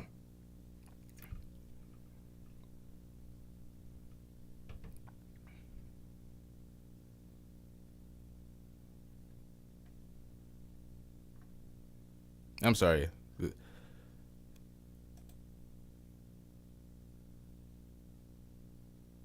That seemed like a downplay of the Black Wall Street. Okay, you got to be trolling me at this point. When did I... All right, I'm confused. All right. So CARICOM, the Caribbean nations. When Caribbean black folks are fighting for reparations, we have CARICOM, an organization filled with all the Caribbean nations to fulfill our agendas in whatever the fuck we're trying to get done. So when we're trying to, I'm butchering this right now. I'm kind of scatterbrained from that last thought or that last comment. We are specifically all the Caribbean nations that are part of CARICOM are targeting specifically Britain, the British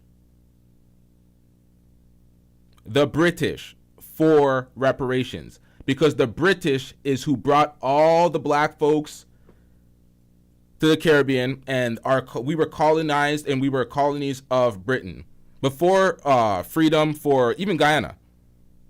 Guyana got their independence, our independence, in 1966. Jamaica got independence in 1963. I might be butchering some dates. Bear with me. Y'all can just verify this yourself. You just Google it. We're going after a nation. So it's a bunch of nations going after a nation and be like, look, y'all owe us some money. This is reparations. For black Americans, it's a particularly hard fight. It's a very difficult fight. That's why I do not want to be divided. I don't want to shit on FBA, ADOS, or anything. Don't ever want to do that. We as non-black Americans, we won't ever qualify for your reparations. If they actually get to giving the reparations, we are not a part of that. The British need to pay us. Whether it be foundational black Canadians, the British need to pay them. Whether it be everybody in the Caribbean, the British need to pay us.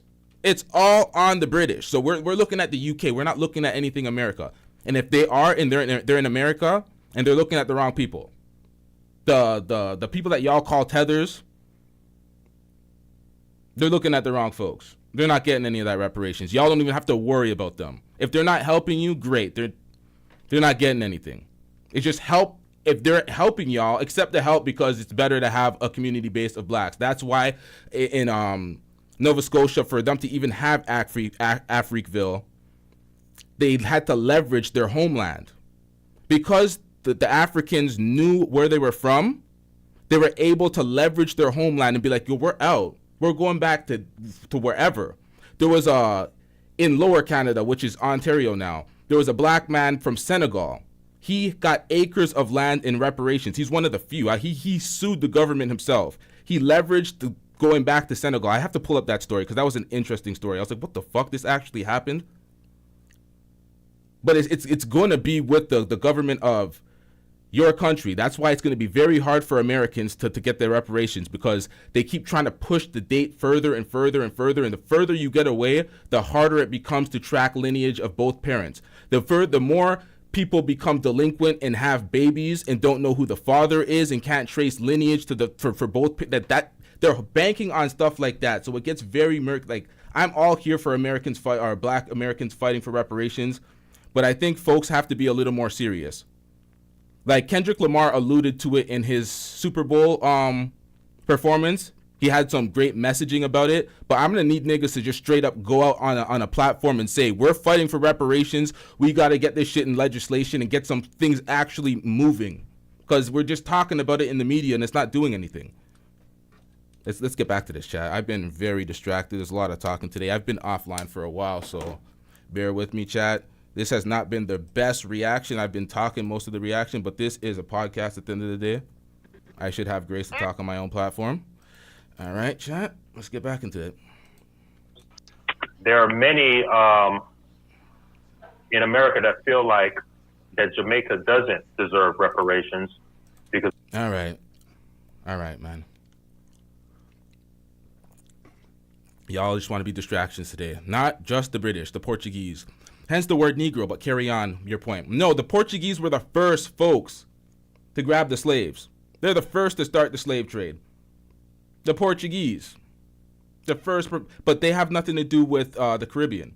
The Portuguese took slaves from Angola, brought them down to Brazil.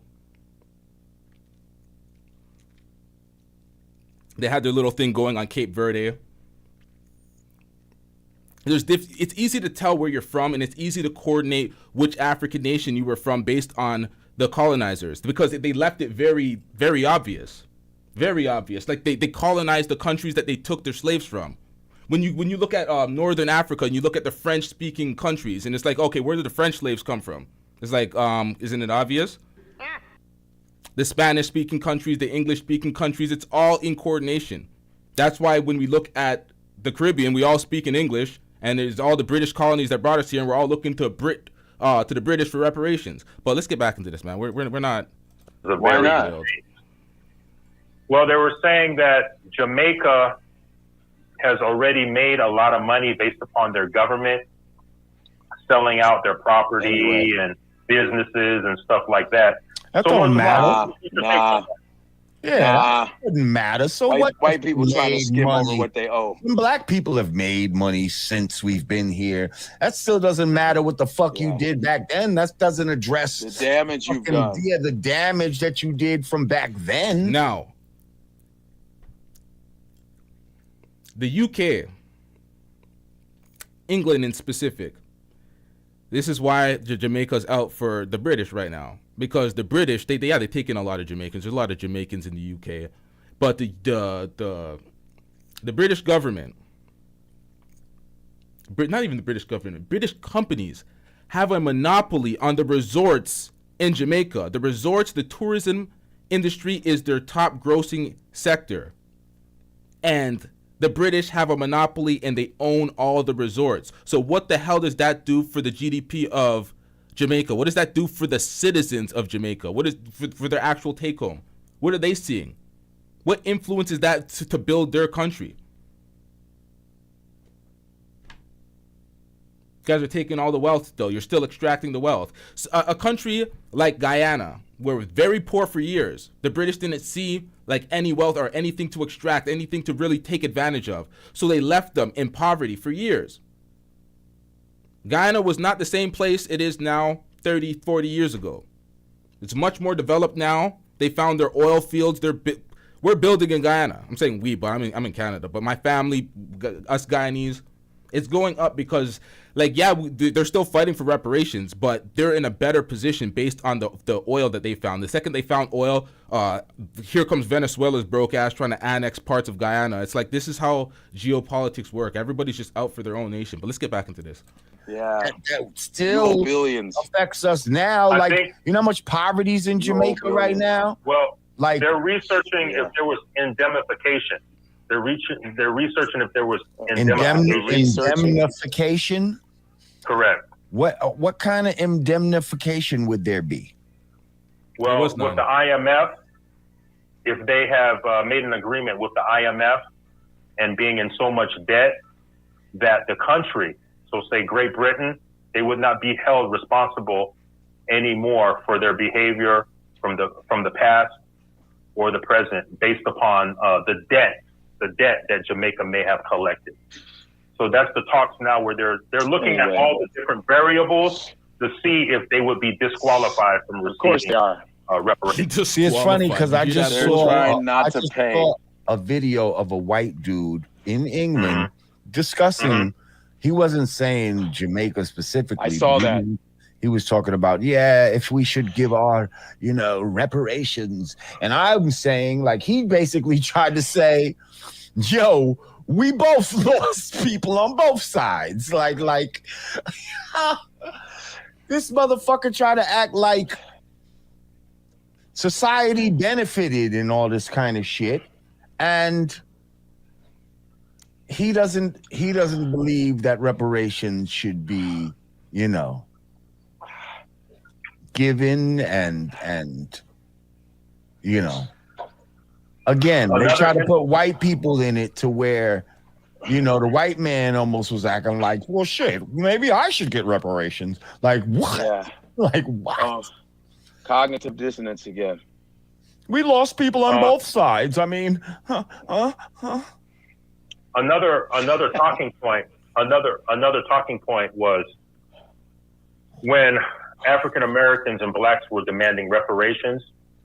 A lot of the Jamaicans were saying, well, then we want a piece of it as well because we were on the same boat and we just got dropped off in different locations. Now they're saying reverse, where if Jamaica got reparations, that African Americans shouldn't get a slice of that. Somebody said Scotland already paid some reparations to Jamaica. Did they? No, they didn't. Sit down. Right? These motherfuckers. Yo, this is why you can't believe motherfuckers that just be saying shit in the chat. You see this motherfucker? He tried it. Hold up. What the hell? Scotland already paid some reparations to Jamaica. No, the fuck they didn't. If you don't get this bullshit out of my face, this nigga tried it. African Americans shouldn't get a slice of that. Somebody said Scotland already paid some reparations to Jamaica. Did they? No, they didn't. Sit down. Sit down. Yeah.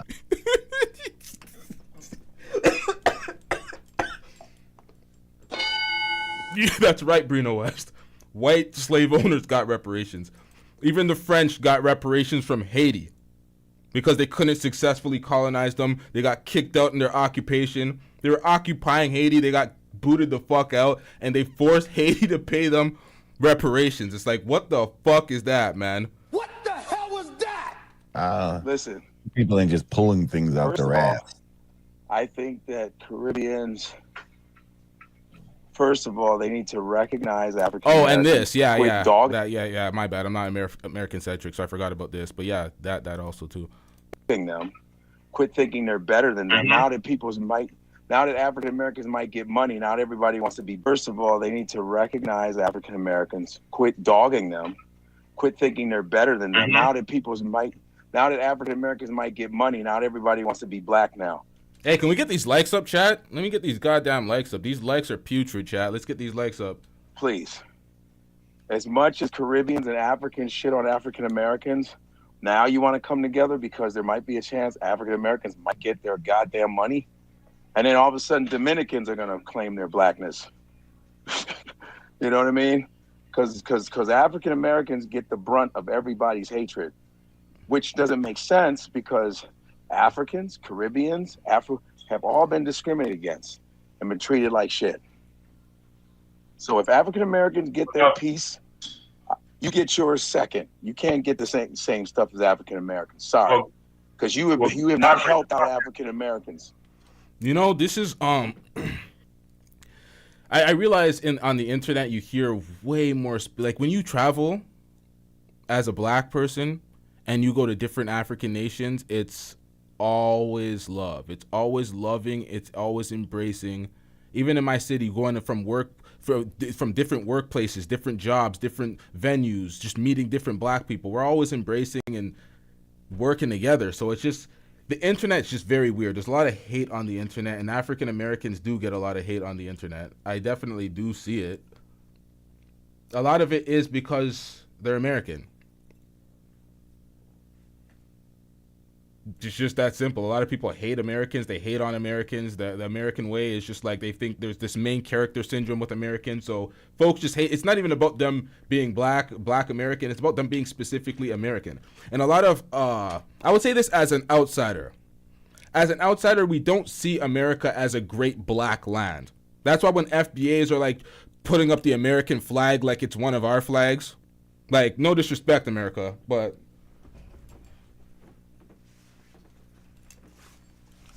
when I do this,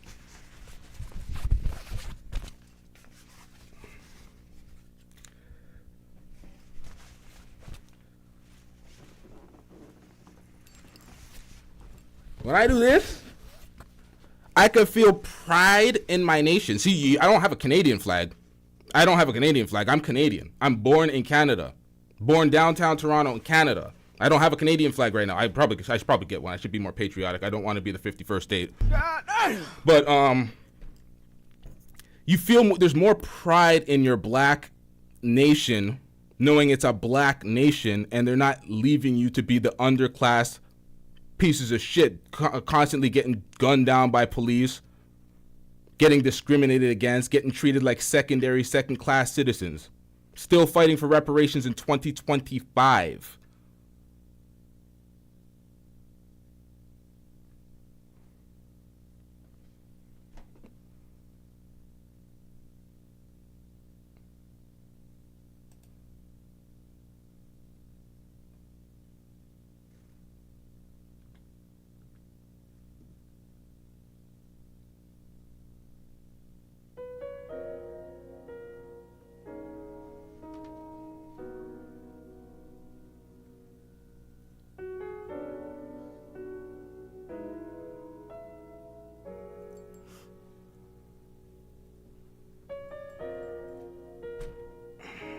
Damn.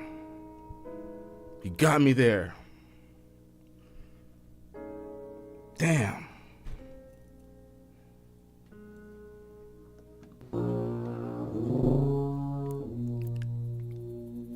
Goddamn coon. You goddamn coon. This is what I'm talking about, man. This is exactly what I'm talking about. You were gonna go slander a black nation to be a patriot Captain America for a nation that don't fuck with you like that? Come on, man. We love black Americans. We don't love America. I think that's the disconnect. America ain't shit, man. Y'all are trying to make us the 51st state. We ain't fucking with it, man. I don't think y'all understand how disrespectful that is. Y'all be playing it for joke. Y'all be playing for joke, man. We don't want to be the 51st state. It's very disrespectful. Godfrey, the talking point is, so Jamaica's seeking reparations, but they're saying African Americans won't get a piece of that. Whereas when it was vice versa back in 2016, the Jamaicans were saying, hey, African Americans, we want a piece of that too. No, I do get that. That's what I think. This is what you don't understand. It infuriates me. It infuriates me that in 2025, America still tries to shit on black people and constantly use them. The way Trump tried to use black Americans for his campaign trail just to empower black, white South Africans with Elon Musk. What do y'all talk? With this American first thing, but you're trying to. Why are you worried about white South Africans for? Like, some of the stuff that's going on, it's like, what the fuck is going on? Y'all need to pay some more damn respect. I'm speaking about Americans to black Americans. It's Black History Month. Because we were all on the same boat and just got dropped off in different places. Back in really? 2016. But do you see how the Jamaicans turned on it? They're saying, African Americans, you don't get a piece of this. That's the talking. But you see what I'm saying? How disrespectful they've been to them. Exactly. Right, but then this is also, to That's me, foul. I see this as a divide and conquer thing.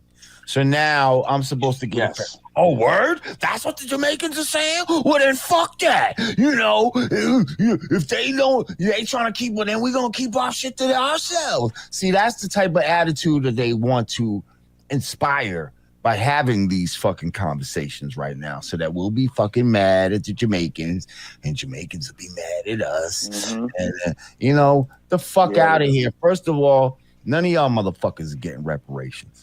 Now, understand, this is Lord Jamar 4 years ago when he was talking down on the ADOS movement. Now he's part of the FBA movement saying the complete opposite. The complete opposite. 4 years ago, this is what he was saying.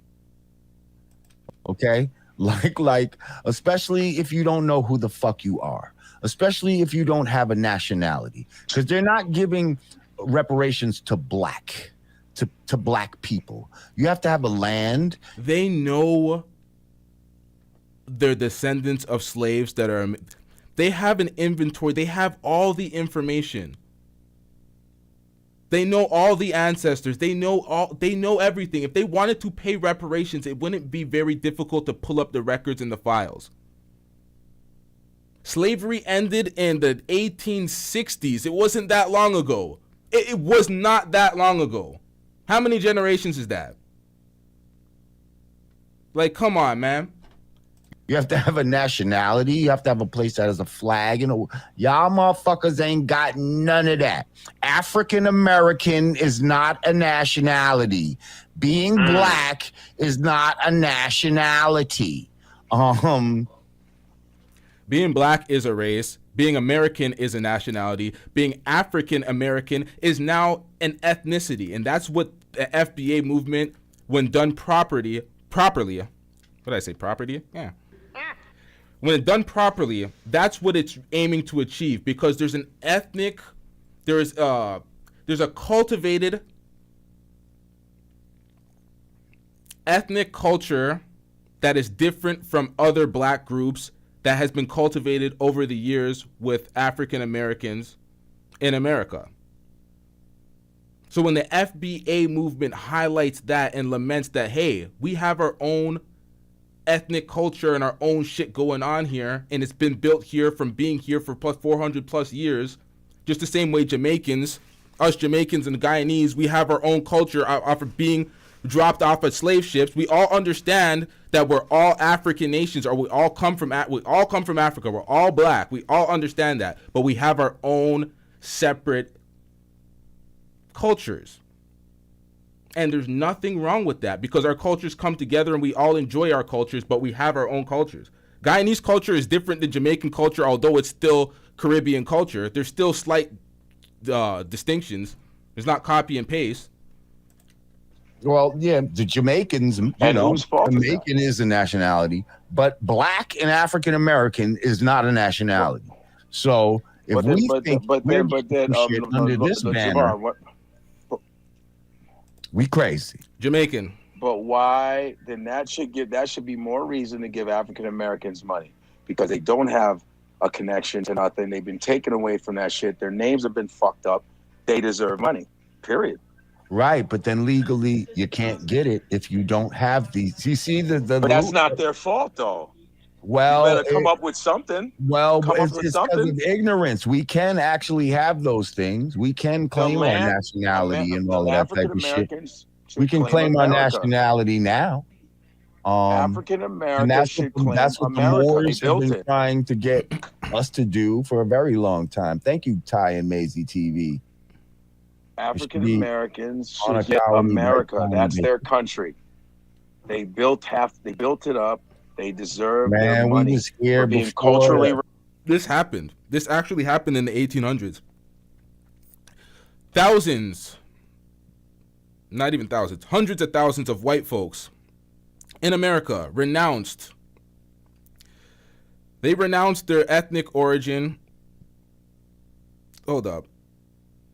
Majority of visible white, far removed, no longer. Okay, yeah, the majority of these Americans are white Americans, far removed from the longer self-identified with their, or they no longer self-identified with their original ethnic ancestral origin. So, as America started in, what's this, 1834? 1834, the population of Americans, because I'm looking at a graph of all ethnicities in America. I should probably bring this on the screen. There's people on the census that identified as Americans.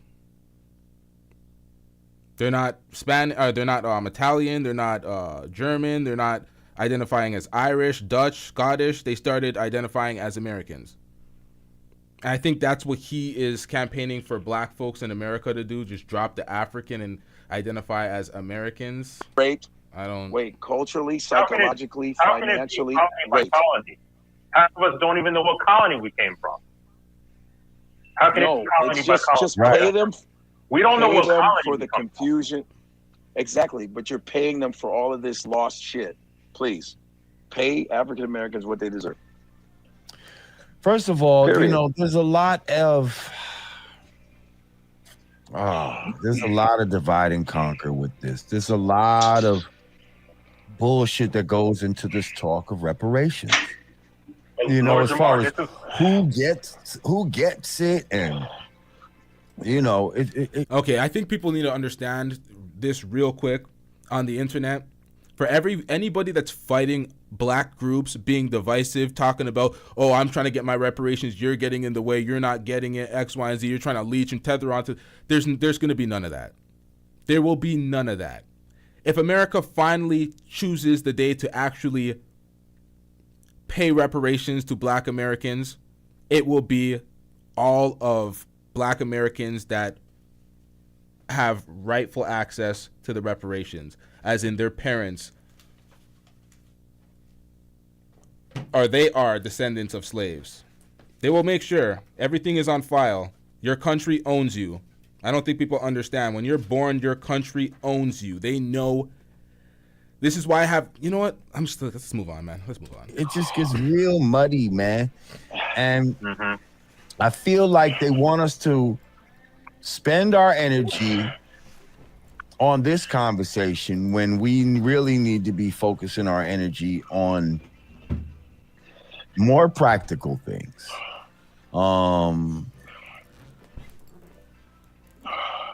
Because it's like expecting an evil person to suddenly do righteous shit It's ridiculous. It's ridiculous. And I don't understand why y'all even believe that this motherfucker is gonna somehow, like, what do you think? You're gonna touch his heartstring or some shit, or you're gonna touch his rationale and he's gonna fucking just give you some shit? Like, I don't know.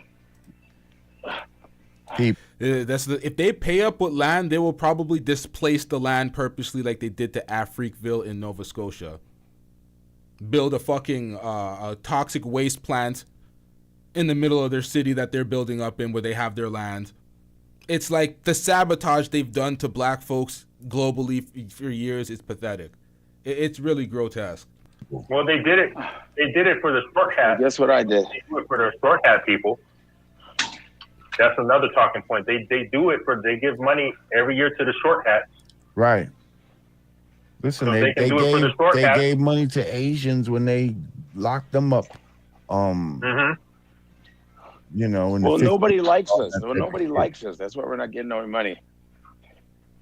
But nobody likes us worldwide. Another talking. They want so, everything so for based us. upon what, Nobody likes us. They just don't like us. That's why we're having problems getting money. so based upon like what Godfrey just said, another talking point about this is if you want reparations, you're not supposed to ask for it. You're supposed to take it. All So what? African Americans. Another talking point is that they're not going to give you reparations if you ask for it. You're going to have to take it. So as a people, we'd have to be organized and stop asking. You're going to have to take it. That's one of the talking points. Meaning that, you know, we got to stop contributing. What happened to that? Does anybody know what happened to that? Because I remember in California, they were actually working on presenting something to actually get reparations in California. They had a long, extensive thing that was proposed. I don't know what ever happened to that. Do y'all know what happened to that? To the economic society and take it by force, by not contributing to society economically, not spending our bread, that sort of stuff. Hey.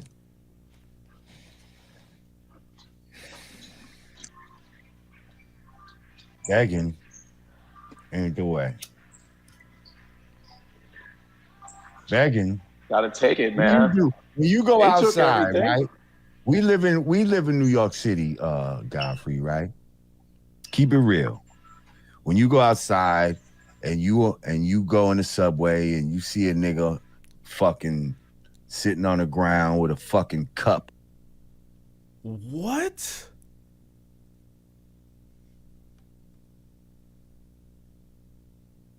How did this happen? Who was the idiot that did this? But begging. How you look at that motherfucker? Do you look at him as Was the black person's name Anton Daniels? Is that what happened? Jesus Christ. your equal? Huh? Tell the truth. Yeah. Do you look at him as your equal? Huh? Tell the truth. How Yeah, old is Godfrey. he?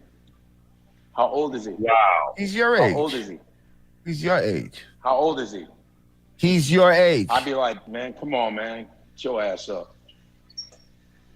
I'm just saying, you ain't even gotta say nothing. I'm just saying, in your Sometimes I mind, see are you looking down at him? Right. You're looking down. You're not giving him the same respect as if he was standing on his feet. You know what I mean? Not begging. Right. That's all I'm Right. saying. You know what I mean? Right. So how the fuck you think this man's looking at you? Yeah.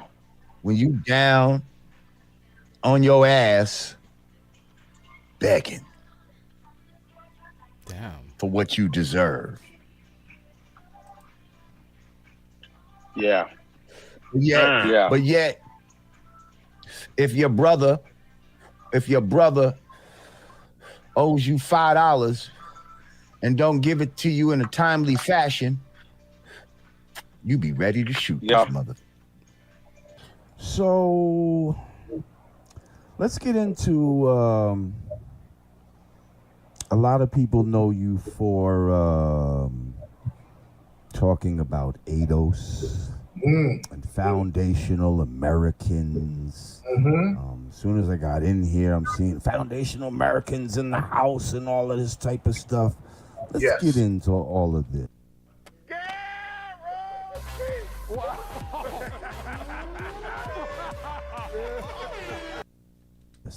Yes.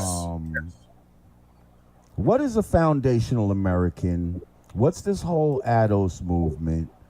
So, once again, this was an interview with Tariq Nasheed from about 4 years ago. He didn't know what the ADOS movement was about.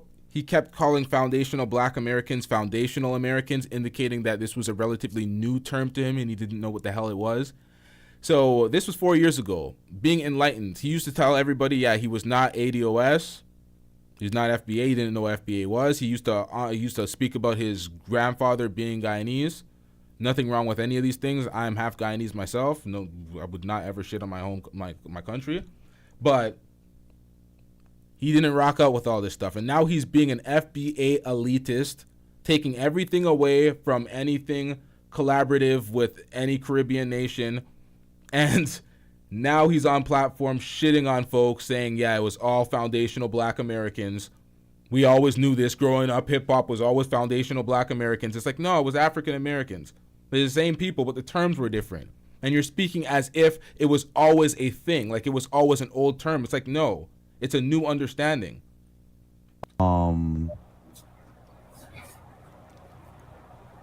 And how is this? How is that not something that's kind of divisive amongst black people in this country? Like how do we decide who's who? Okay, good question, brother. Let's first decipher and break down. Oh my God. It's not a new understanding. So, Brina West, when did FBA become a common term? Did it didn't start with Tariq Nasheed? FBA didn't start with Tariq Nasheed. It's been around for how long? Could somebody tell me the origin of FBA if it didn't start with Tariq Nasheed? Could somebody please tell me that so I could independently verify that as a fact? What is and what's not about lineage. The ADOS thing, that's some other shit. That's basically Tone and Yvette Carnell. That's their little LGBT organization that they try to flip the agenda for every other week. Every week it's about something else. That ain't got nothing to do with anything about, that's just Tone and Yvette shit. That's all ADOS is. 1 week is this, the next week it's that. It changes up too much. It caused too much confusion. So that kind of rubbed a lot of people the wrong way. That's why they don't have any followers right now. That's what happened with the FBA movement.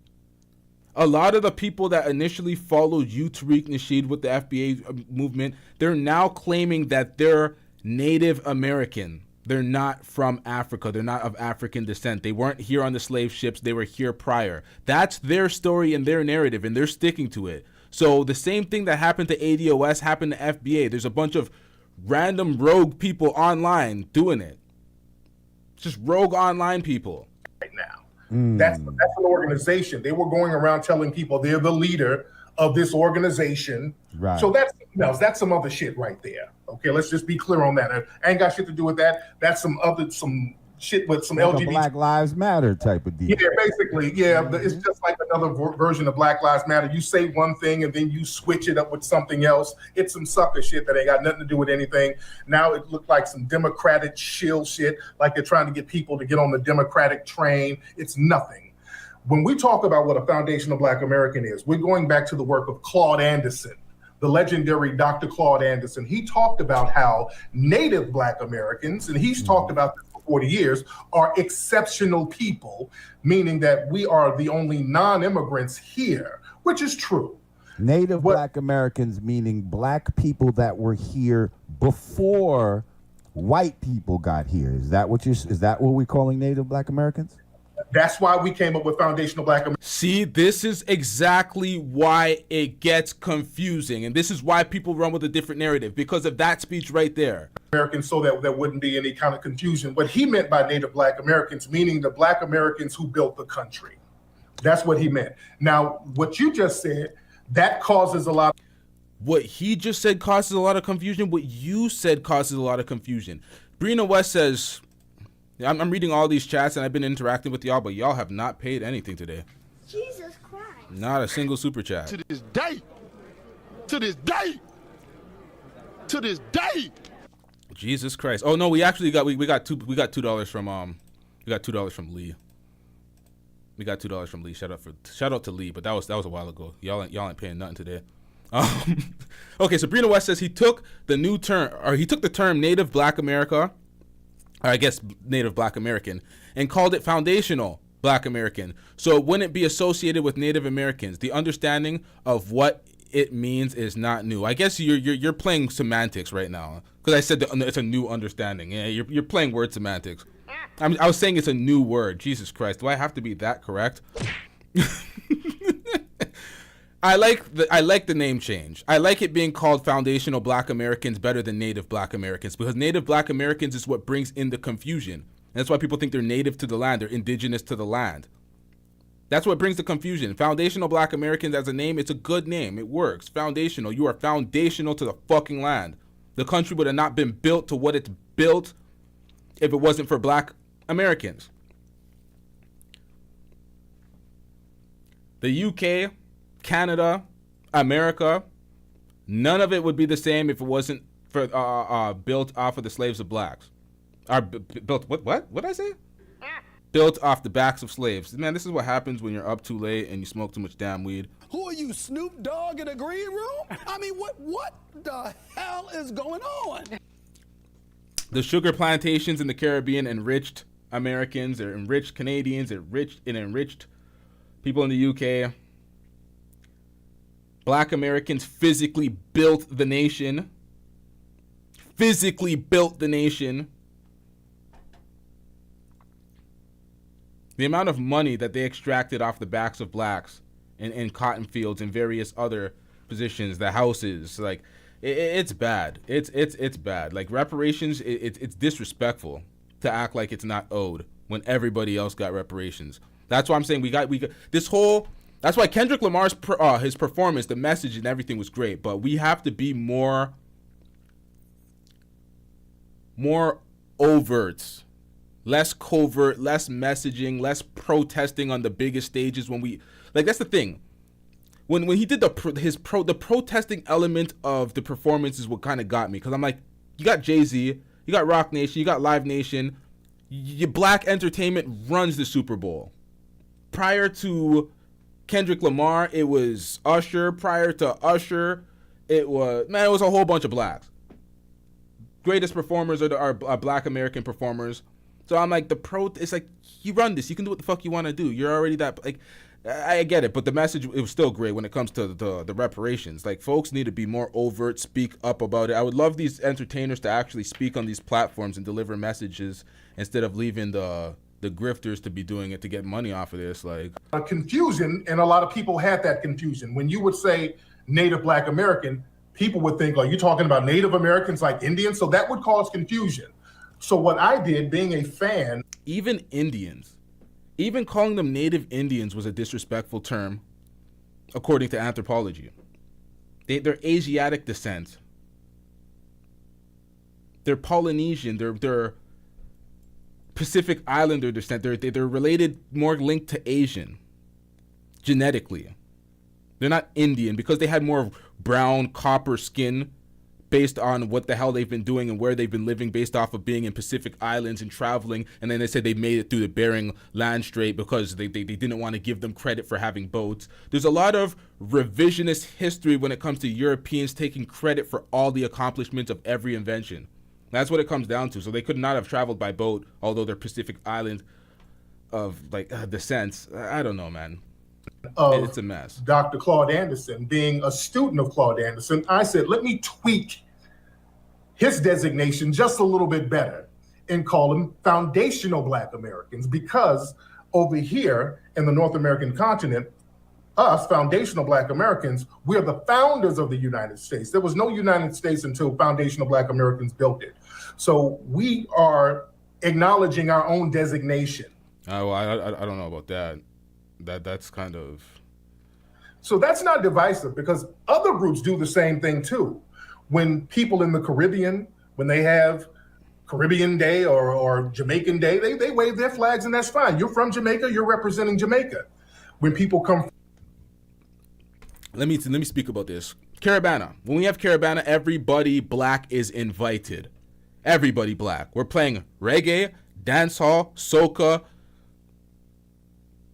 all sorts of Caribbean music. But everybody's invited. Everybody's invited. You don't even have to be Black to be invited. Everybody Black comes, but everybody's invited. You don't have to be Black. You be brown, white. They all come. We're all celebrating the culture. It's a massive celebration to celebrate our freedom and independence as Caribbean nations, because we all got our independence around the same time in the 60s. So that's what it's been. It's been a celebration for years of the same thing, celebrating our independence, because we made it. We're free now. That's all Caravana and all these Caribbean festivals. They're a celebration of freedom and independence, and we play our music and have our culture immersed in these celebrations. That's all it is. From the African diaspora. And Black Americans, a lot of celebrities come every year, and we embrace them with open arms. So it's not a segregation thing. It's not a separate thing. Let's say same way Black Americans opened the world to hip hop. They wanted everybody to understand it. Yeah, it started here in the Bronx, and we definitely understand that. But Black Americans opened hip hop and shared it with the world. Everybody raps. It's global. In Japan, they have rap groups. They represent their flags, the Nigerian flag, the Ghanaian flag. We are foundational Black Americans. This is our home. Yes. People try to tell us that we, foundational Black Americans, we don't have a home. You do. It's America. Your home is America. You guys built an ethnic... You guys are American. We understand that. We don't like the way America treats you. We're just some lost tribe wandering around somewhere. And that's not true. This is a nation that foundational Black Americans built from scratch. There are three things that make up foundational Black Americans. Number one, the Black people who were brought over in captivity. Number two, the Aboriginal Black people who were already here, according to the Spanish conquistadors. When they got here, they kept talking about all the Black people they saw here.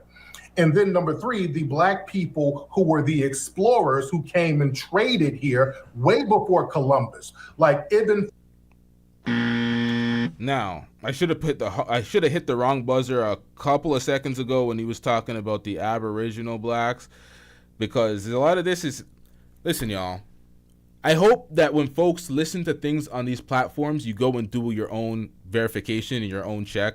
Because if it is facts, it should be independently verifiable. Everything I told y'all about Black foundational Canadians, everything in Nova Scotia, you can all Google all of that and it will all be verifiable. I don't like headcanon. I don't like when people get in the game of, oh, well, this is this and this person said this. It's like, oh, well, I need some sources, bruh. I need some sources. And when I Google it, I should not be getting a whole error. I should be able to find it. I shouldn't have to search to the 30th page to find what the fuck you're talking about. Farouk, like Idrisi, like Al-Mansoudi, all of these Moorish explorers who came here and traded and left people here, left translators here.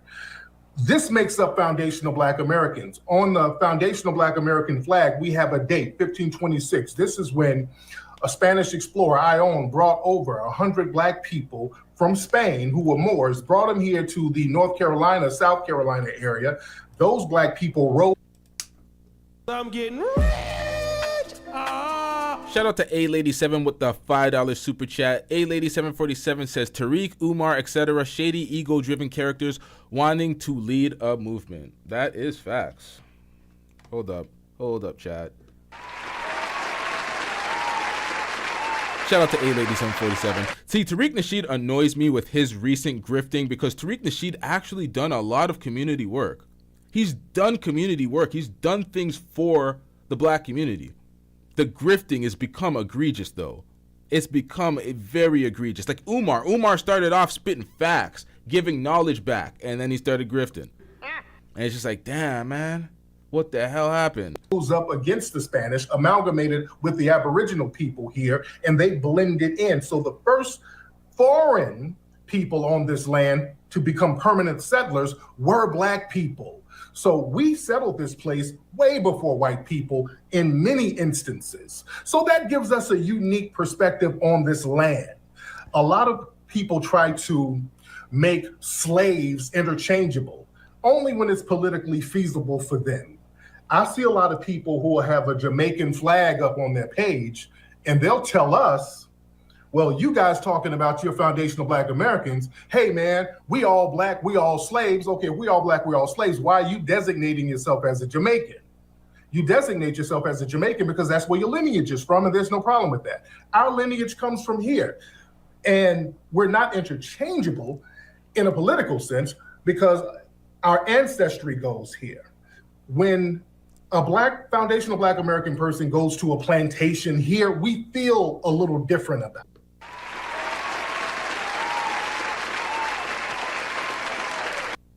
You see him?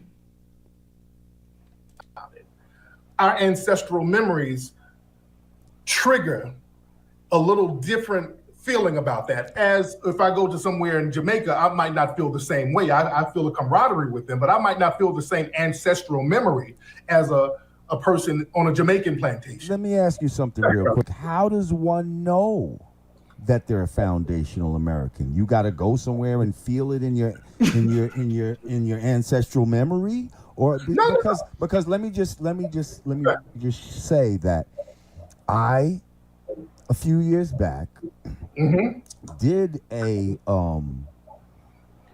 like an ancestral search, not through Ancestry.com or nothing like this. This is a sister who actually, tries to trace your lineage through documents and all of that type of stuff or whatever. So I had just did on my father's side, right? But in doing all of this, and I'm going to tell you, it traced back to Guyana, right? Okay, right. But it's about 4 generations back, right? So anyway,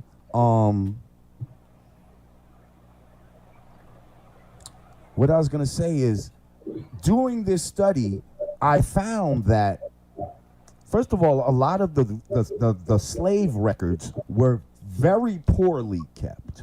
Okay? A lot of the records, you know who owns most of the records? You probably know this. You know who owns most of the slave records and documents? And this is why a lot of these companies like Ancestry.com exist. Their bases are where they exist for this reason. The Mormons, brother.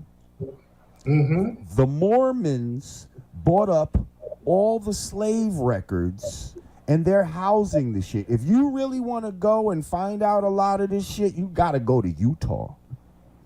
You'll hit a road, you'll hit a brick wall at some point if you don't physically go to motherfucking Utah.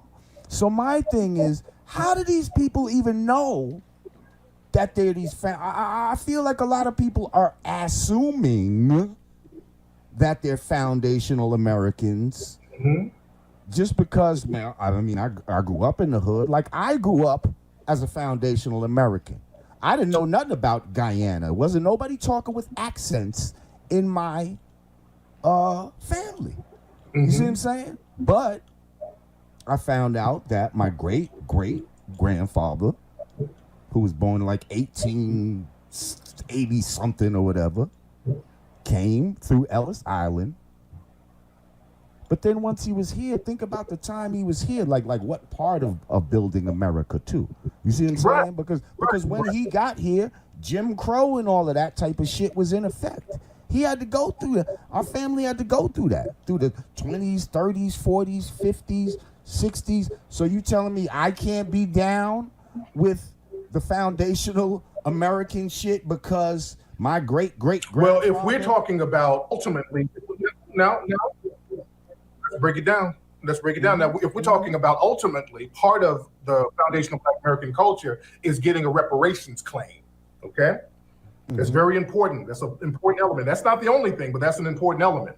Right. We but can you don't trace think that we can trace back who my family suffered from redlining and all that type of shit, because I know how you feel about like Jamaicans that come here right now, this generation, and they're able to get loans. My family didn't go through that.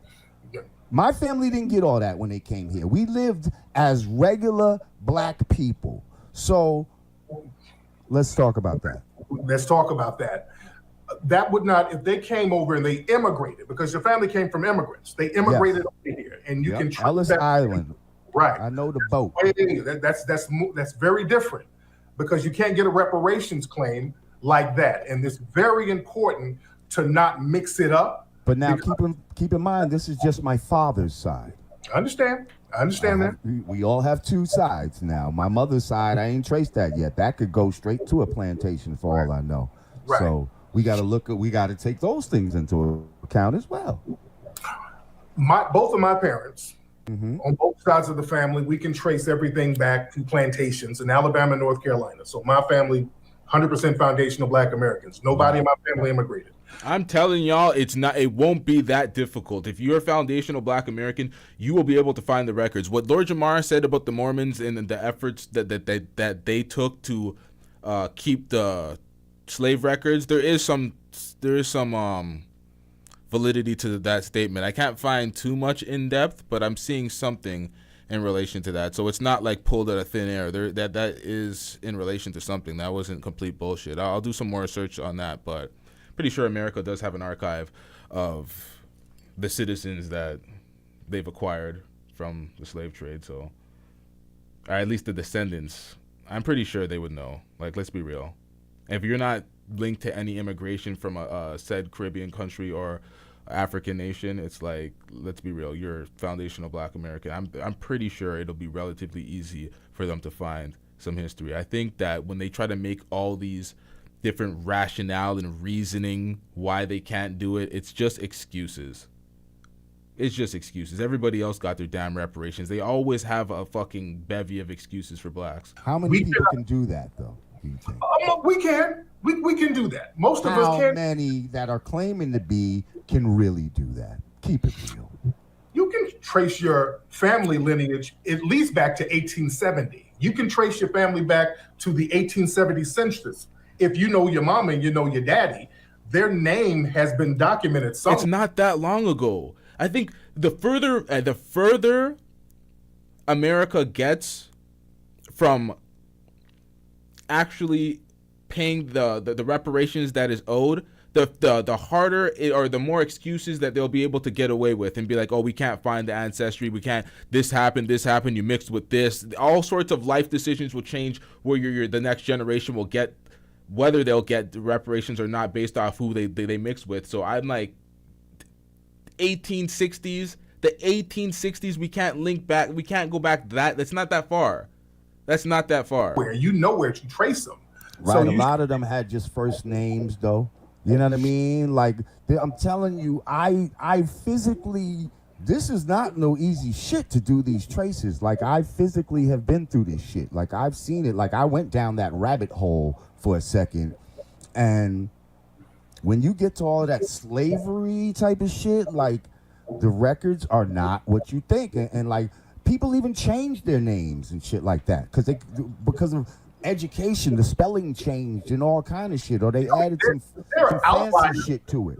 There's outliers to it, but generally, it's pretty easy to trace your lineage back to slavery, to a plantation, or it's easy to trace your lineage back to at least the 1870 census.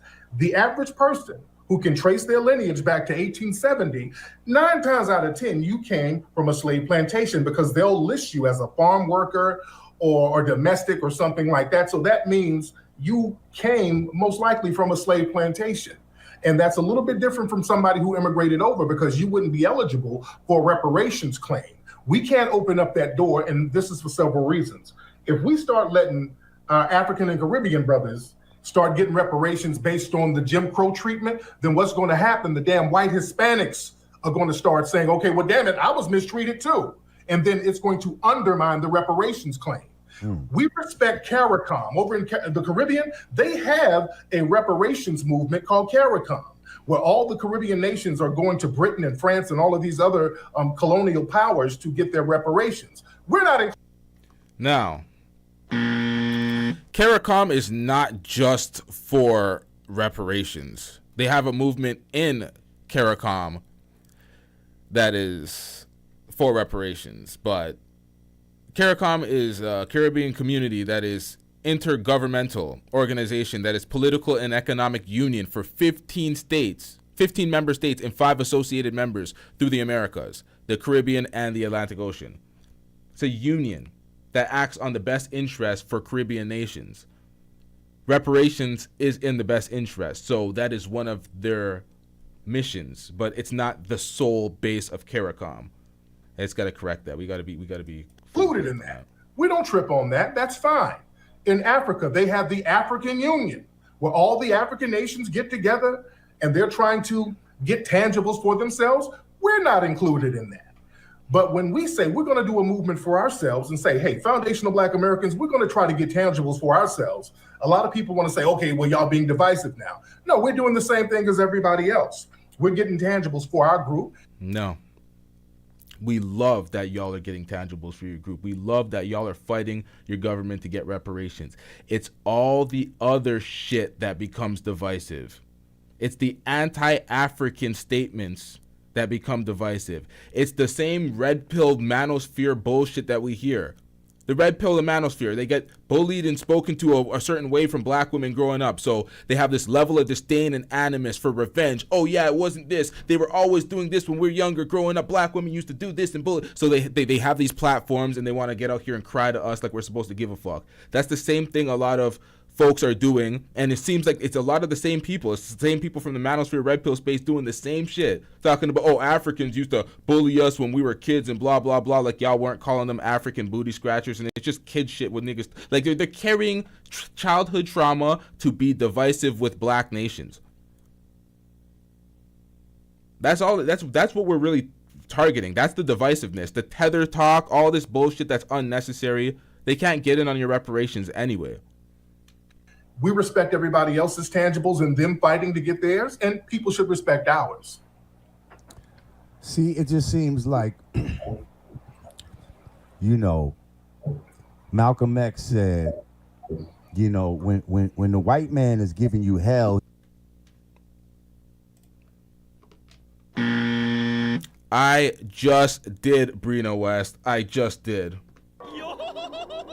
I'm speaking about the online folks. I think that's where the biggest disconnect is. I'm speaking about folks online. I'm talking about these fake profile ass niggas, these divisive ass niggas that run around 24/7 creating these chat rooms, calling folks tethers, being divisive. It's all, you don't see this shit. I've never seen a person in real life and in person do the shit that I've seen online. I don't hear it. I don't hear it. They do talk a lot of the same points. That's facts. A lot of these guys have been finessed. Shout out to Random University. He's not looking and saying, yo, that's a Muslim, or that's a Christian, or that's a Buddhist. He's not saying that's a Jamaican, or that's an African, or that's a foundational American. Yeah, because when George Floyd had his when he was getting killed by that officer, when the officer had his knee on his neck, all Black people were enraged. It wasn't, just FBA only. It was, fuck that. They're doing that to a Black. We all felt that shit.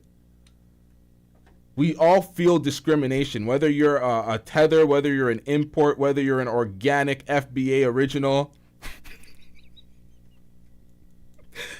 It's like... He's saying that's a nigga. You know what I mean?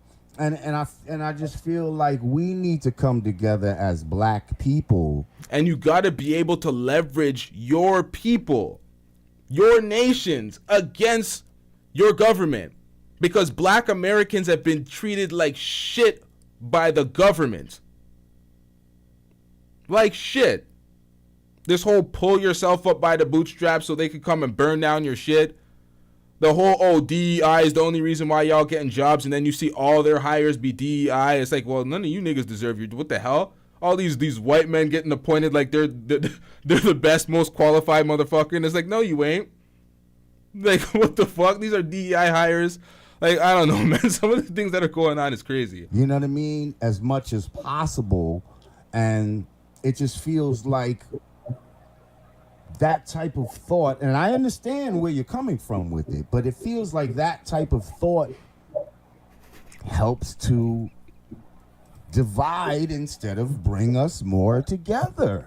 Okay, this is the problem, Lord Jamar. That division is caused by non-FBA. Foundational Black Americans, we have been the only people fighting for everybody.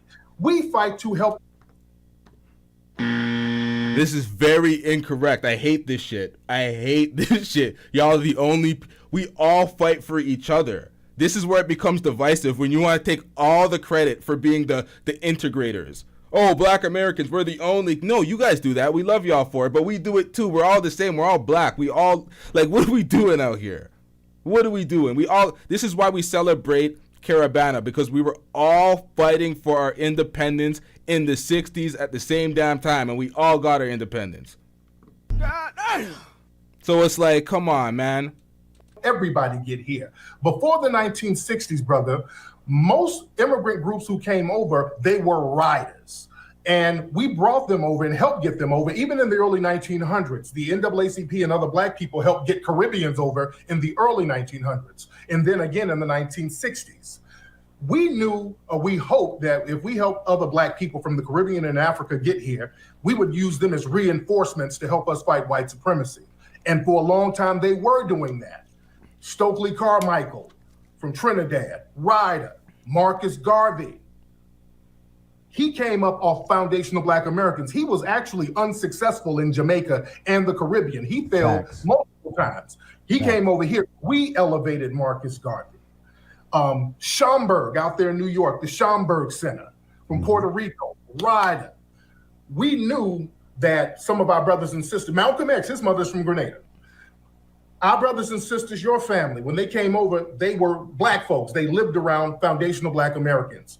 The white supremacists figured something out after the 1960s when we started to get our brothers and sisters over here in large numbers. We really fought after the civil rights movement. The next thing that Foundational Black Americans did was get those immigration rights popping because they had those racial quotas. We said, no, we don't want those racial quotas. We want our brothers and sisters over here. And in the 60s, we started wearing dashikis. We started changing our names. We started showing, hey, this is a Pan-African type of thing. We want to walk lockstep with our brothers and sisters. The problem was this. The white supremacists saw that.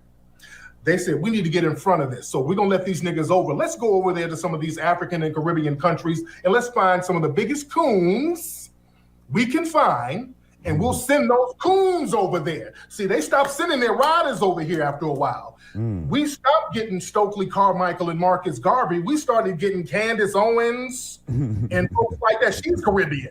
You did. They started flooding us with goddamn coons. So now, when we start talking about getting tangibles, these coons jump up talking about, hell, what about black on black crime? Why are y'all niggas doing all that crime? All you Akatas, they got all types of fucked up names for us. I never heard of that shit ever. What do they call them? These coons jump up talking about, hell, what about black on black crime? Why are y'all niggas doing all that crime? All you Akatas, they got all types of okay. Fucked up names for us. And they have that division thing that we've been letting slide for a long time. And we're saying, hey, wait a minute, we're going to have to clean house now. We got a lot of folks over here from different places who don't view themselves as the same as us.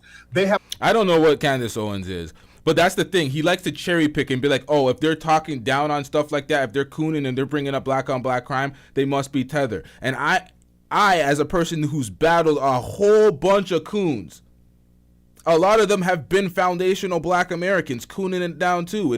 For me, it didn't matter. I didn't make the distinction. I wasn't worried about, oh, is this a Jamaican cooning it up? Is this an African? Is this they were just coons. They were just coons. Whether they're Jamaican coons, I'm calling them out. Whether they're African coons, it didn't matter. They're working against black interests. We're calling it out. There's a difference. There's a distinction between how a lot of Africans see America opposed to the way Americans see America, because Americans were stripped away from their ethnic homelands, and America became that. So there is no, okay, let's run up a bag in America and bring it back to Nigeria. That doesn't exist for foundational Black Americans. It's enrich your family here and build here. Why am I saying here like I'm in America? God damn.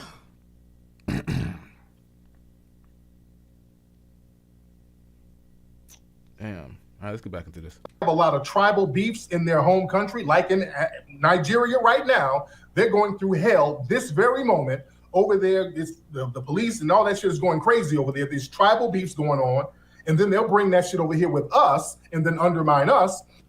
What?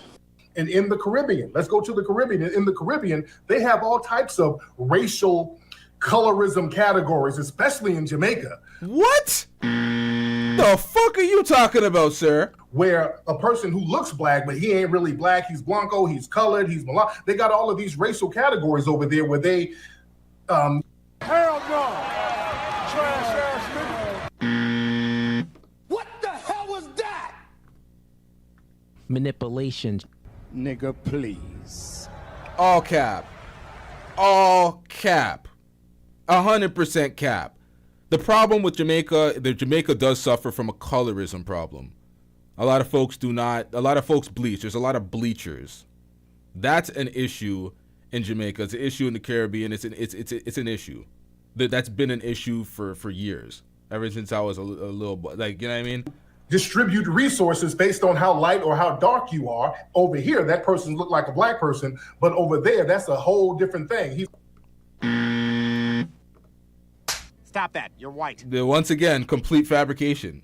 That's not a thing. That is not a thing. This right here is not a thing. Yes, they bleach. Yeah, there is some colorism, but this? Where they distribute resources based on how light or how dark you are. Over here, that person look like a black person, but over there, that's a whole different thing. He's a whole person who's not even considered black. Over there, and then they send them over here, and then all of a sudden we're getting told to vote for Kamala because she looks black, so vote for her. And that woman don't think like us. That woman don't look black, think black, act black, and none of her policies are pro-black. So we have to look at the whole totality of everything. We're all brothers and sisters in the genetic struggle, but culturally, foundational Black Americans, we're just looking out for tangibles that we've been denied for so long because we've been trying to cape and ride everybody and help everybody. And if you're on an airplane and they say the plane is going down, the first person you help is yourself. Put that mask on yourself. We've been putting the air mask on every other group while we're dying. So we have to at least look at self-preservation before we can continue helping everybody. That's facts, Tommy. That's facts. It is a problem. There's bleaching in Jamaica. There's bleaching in the Caribbean in general. That is a problem. We'll be honest about the issues that actually persist, but we're not going to, whatever the fuck he's trying to put out, impart on folks, that's all cap. All his extra additives is complete cap. Everybody else. So when you talk about reparations, what does that look like to you? In a perfect world, what would reparations consist of for foundational Black Americans? The same exact thing, the same way it looked for Native Americans, all these Native American tribes that they give cash money to, they give land allotments to, they give tax exemption, they give casinos and money-making endeavors that are tax-free, free health care, all of that stuff. All of that stuff can be going right to us as well. Because a lot of these Native American groups that's getting this stuff, they had no bearing on the building of the government of the United States. They really didn't develop this country. Some of them were on the land, but a lot of the Native Americans that we have now are really $5 Indians. They're really fake Native Americans. It's a bunch of white folks who... Because a lot of these Native American groups that's getting this stuff, they had no bearing on the building of the government of the United States. Fugazi. They really didn't develop this country.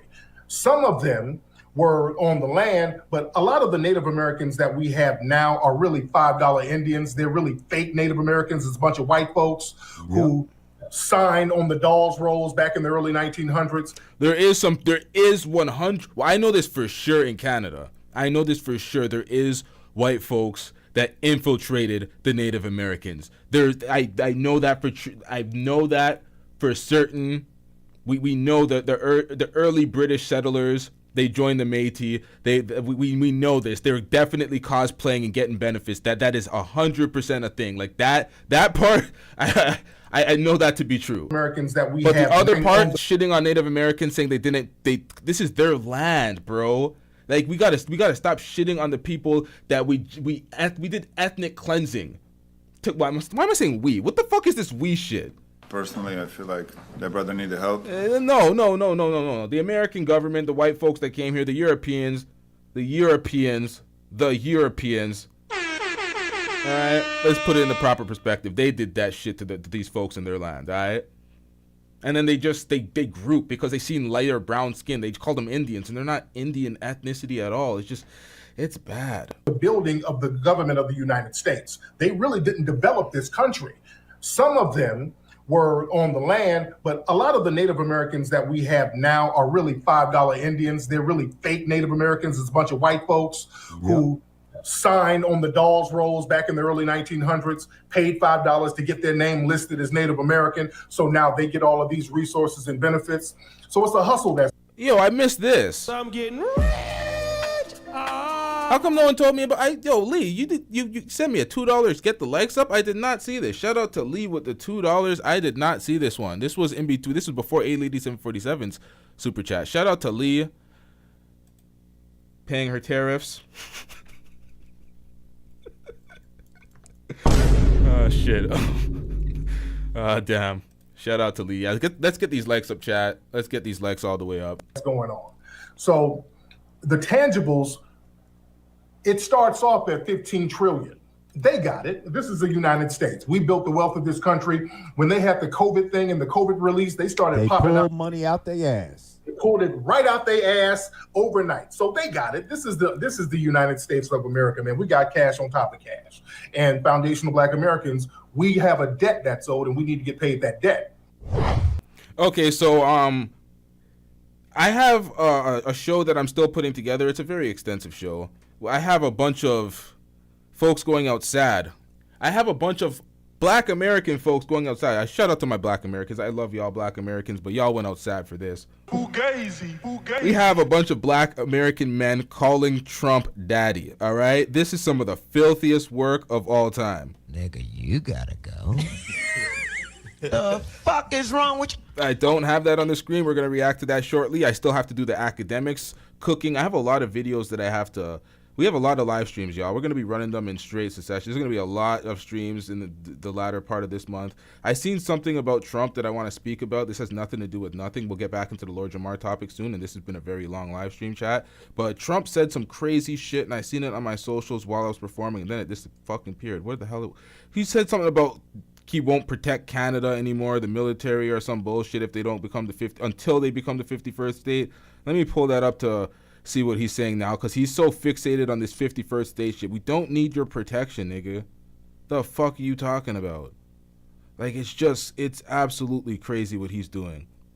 Like, we spent billions of dollars sending foreign aid to Ukraine. Foreign aid is it's military, it's weaponry. We're sending them capable weaponry to fight their war. Canadians went to Afghanistan to fight in the Afghanistan war. We jump into every American problem with our military. We are the asylum to all of the displaced nations that America displaces via war. We bring in all these folks and house them. This guy is literally running a campaign based on misinformation, acting like it's Canada basically freeloading off America and not pulling their weight. And it's like, bro, what are you doing? What are you doing? It's just a whole bunch of misinformation that he's spreading, and a lot of people don't know how to combat it because a lot of folks don't know anything about Canada. This is very off topic. I can't find the article. It just disappeared. All right. All right, chat. Let's focus. What were we talking about? Lord Jamar. there's so much in this presentation. There's so much things that were discussed. I kind of lost the main point of him even crashing out on Godfrey in the first. That was like the first, hour of this video we spoke about this. He was still doubling down on stupidity, saying he's still flat earth. His change is nothing. Godfrey was never a friend after saying he was disappointed in Godfrey for doing this as a friend. This was just overall bad. And then as we go through his history of things that he said, he was absolutely switching up. Talking down on reparations here, talking about he was not ADOS here, not understanding what it was when he was speaking to, man, this is a whole bunch of shit. This was very bad, very, very bad. It kind of got lost in a lot of the points that we made, but it is what it is. It's very late. Shout out to everybody in the chat. We have a lot to talk about. I do like what Trump did with the illegal immigration, though. That's one thing that he'll get credit for, the illegal immigration, the way he acted swift, and he's labeling these illegal immigrants as criminals. They're talking about, I didn't do anything. It's like, well, you came here illegally. You did something. Illegal immigrants, definitely. There was a breakdown that's speaking about how having illegal immigration really affects the black community. There was a whole breakdown, and I don't know it in depth enough to speak on it, but I'm going to have to probably speak on that on another time. But he's doing a good job with that. But as it comes to geopolitically, the way he maneuvers with other countries, it's very bad. Very bad. And this whole 51st state thing for Canada, to me, it seems like a massive distraction because of the amount of Palestinians we have in the country and the amount of Palestine protests take place and are still taking place as Trump and Benjamin Netanyahu try to do their whole takeover of Gaza. So there's many protests that are being overlooked, and they're being suppressed in the media because Trump keeps this 51st state thing. Oh, we need Canada's good. Like all this bullshit he's talking is taking up space in the media. They know exactly what they're doing.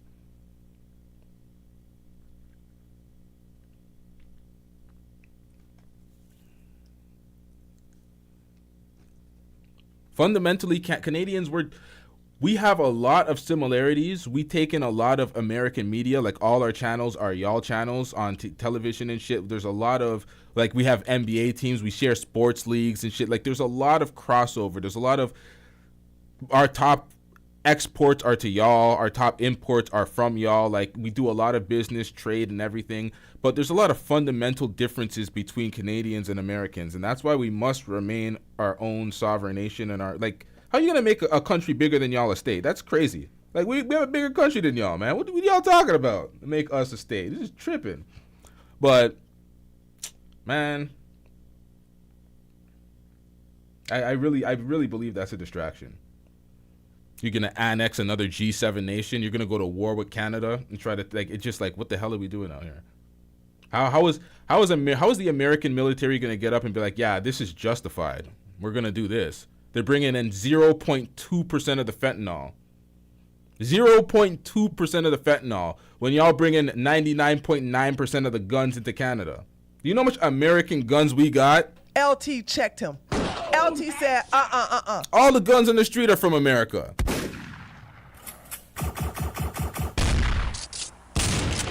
When a nigga on the street, and when a hood nigga in Toronto says, I'm about to add it hoe out. It is with a switch. It is from a blick from America. It's an American blicky. 9 times out of 10. The border, the Canadian border, we have more of an incentive to clean up the border for Canadian protection. To stop all the drugs and guns coming in from America. We have more of an incentive to have a border czar control the border for that, not for the things that come into y'all, to come into America. What is coming into America from Canada right now are Indians. Well, a bunch of Indian immigrants that aren't really supposed to be in Canada. There's this thing that's going on. There's Indians that are here on a student visa, but they've never enrolled in school. And we're like, wait, you're here on a student visa and you're not enrolling in school, and we're trying to get these. We're like, why are y'all here? Y'all are just making it more difficult. It's overpopulated and it's overran. And a lot of those folks are coming to Canada on a student visa, not enrolling in school, and going across the border down to America. They caught many of them already. Many Indians. What was it like? They caught a lot. I can't remember the number. But I was like, damn, they're really trying to border hop to America? So, yeah, the borders need to be checked. There's a lot of illegal immigration. Canada facilitated a fuck ton of legal immigration. A fuck ton of legal immigration, and we're cool with that. We're cool with legal immigration. We're Canada. The fuck do you think we're comprised of? But, damn. When it comes to legal immigration, we like to not have it too much from one spot because that's what changes the complexion of the country. We're no longer a melting pot if we're just little mini India now. Brampton is India. It's like, what the hell is going on? So you don't want an influx from one region. You want to split it up a little bit. We've received a lot of Nigerian immigrants, a lot of Ghanaian immigrants based off of school enrollment, student visas. So they're mixing it up a bit, but it's been too much. Too much of one makes it is not it. Now legal immigration is not it. So anybody that's against illegal immigration, hey, it helps the citizens of the country because those people are eating on the back of your tax dollars. So get them the fuck out of here. What else do we got before I wrap this up? How long have we been streaming? I have not streamed in a while, so I kind of overdid it with this one. Well, damn, almost 3 hours. Jesus Christ. Nigga, you gotta go. The fuck is wrong with you? Oh, shit. Yeah, like, how long am I going to be out here, man? Damn. This comment says ADOS was another fraud group like Black Lives Matter. I actually like the branding and the name of Foundational Black Americans much better than American descendants of slaves. Like, yeah, it's like your history starts with being a descendant of a slave.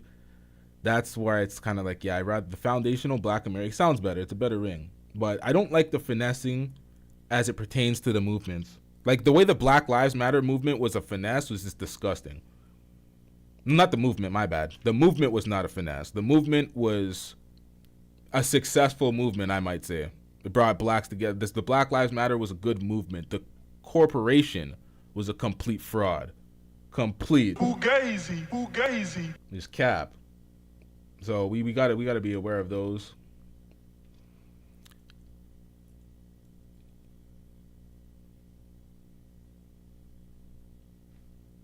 Yeah, right. I'm keeping y'all up late. Yeah, I'm gonna wrap up the stream. I don't think I missed anything.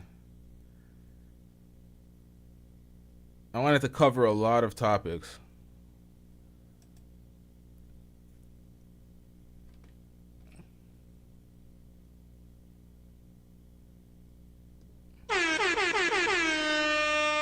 Shout out to you, Mr. Wake Up Jacob. Shout out to you. Oh, shit. Wait, what the hell? You guys got what? What the hell is going on? What? Hey, yo, okay. Yeah, I'm gonna wrap this up, y'all. I definitely want to stream again tomorrow. Although it's Valentine's Day and I'm gonna be busy. I'm gonna be busy on Valentine's Day. You know what I mean? We gotta be out here. I'm gonna be with my girl. I'm gonna be with my girl on Valentine's Day.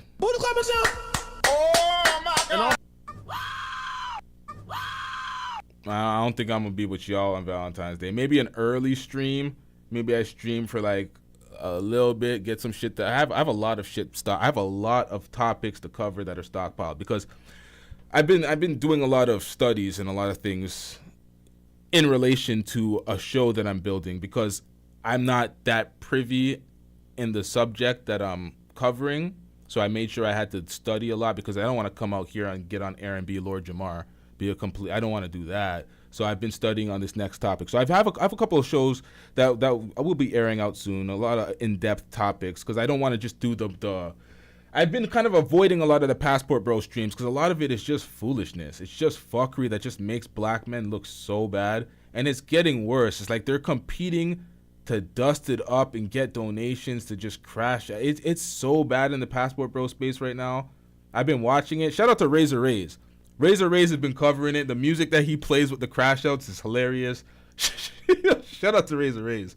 But yeah, Razor Rays has been holding it down for the Passport Bro content because I've been kind of tapped out on that. But I'll cover some shit. But yeah, shout out to Razor Rays.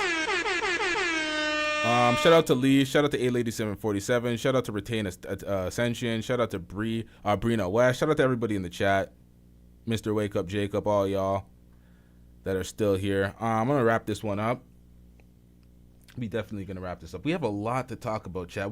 I hope y'all hit the notification bell and turn on all, because the latter part of the month, we're going to be running out non-stop episodes and clips. It's going to be ridiculous. I'm going to flood y'all with shorts. It's going to be crazy, man. Hit that notification bell, hit that subscribe button. If you haven't already, please hit that like button. Everything that I said during this broadcast, make sure that you verify it factually before you go and reiterate these things to other people. Because sometimes you listen to these broadcasts, sometimes people listen to podcasts and they hear stuff and they just regurgitate it back and be like, yeah, this is so, like, please, I make mistakes too. So if you're going to use this for arguments, please verify these facts and the things that I say. Because I'm not always right. I'm wrong a lot. It is what it is. We out. Yeah.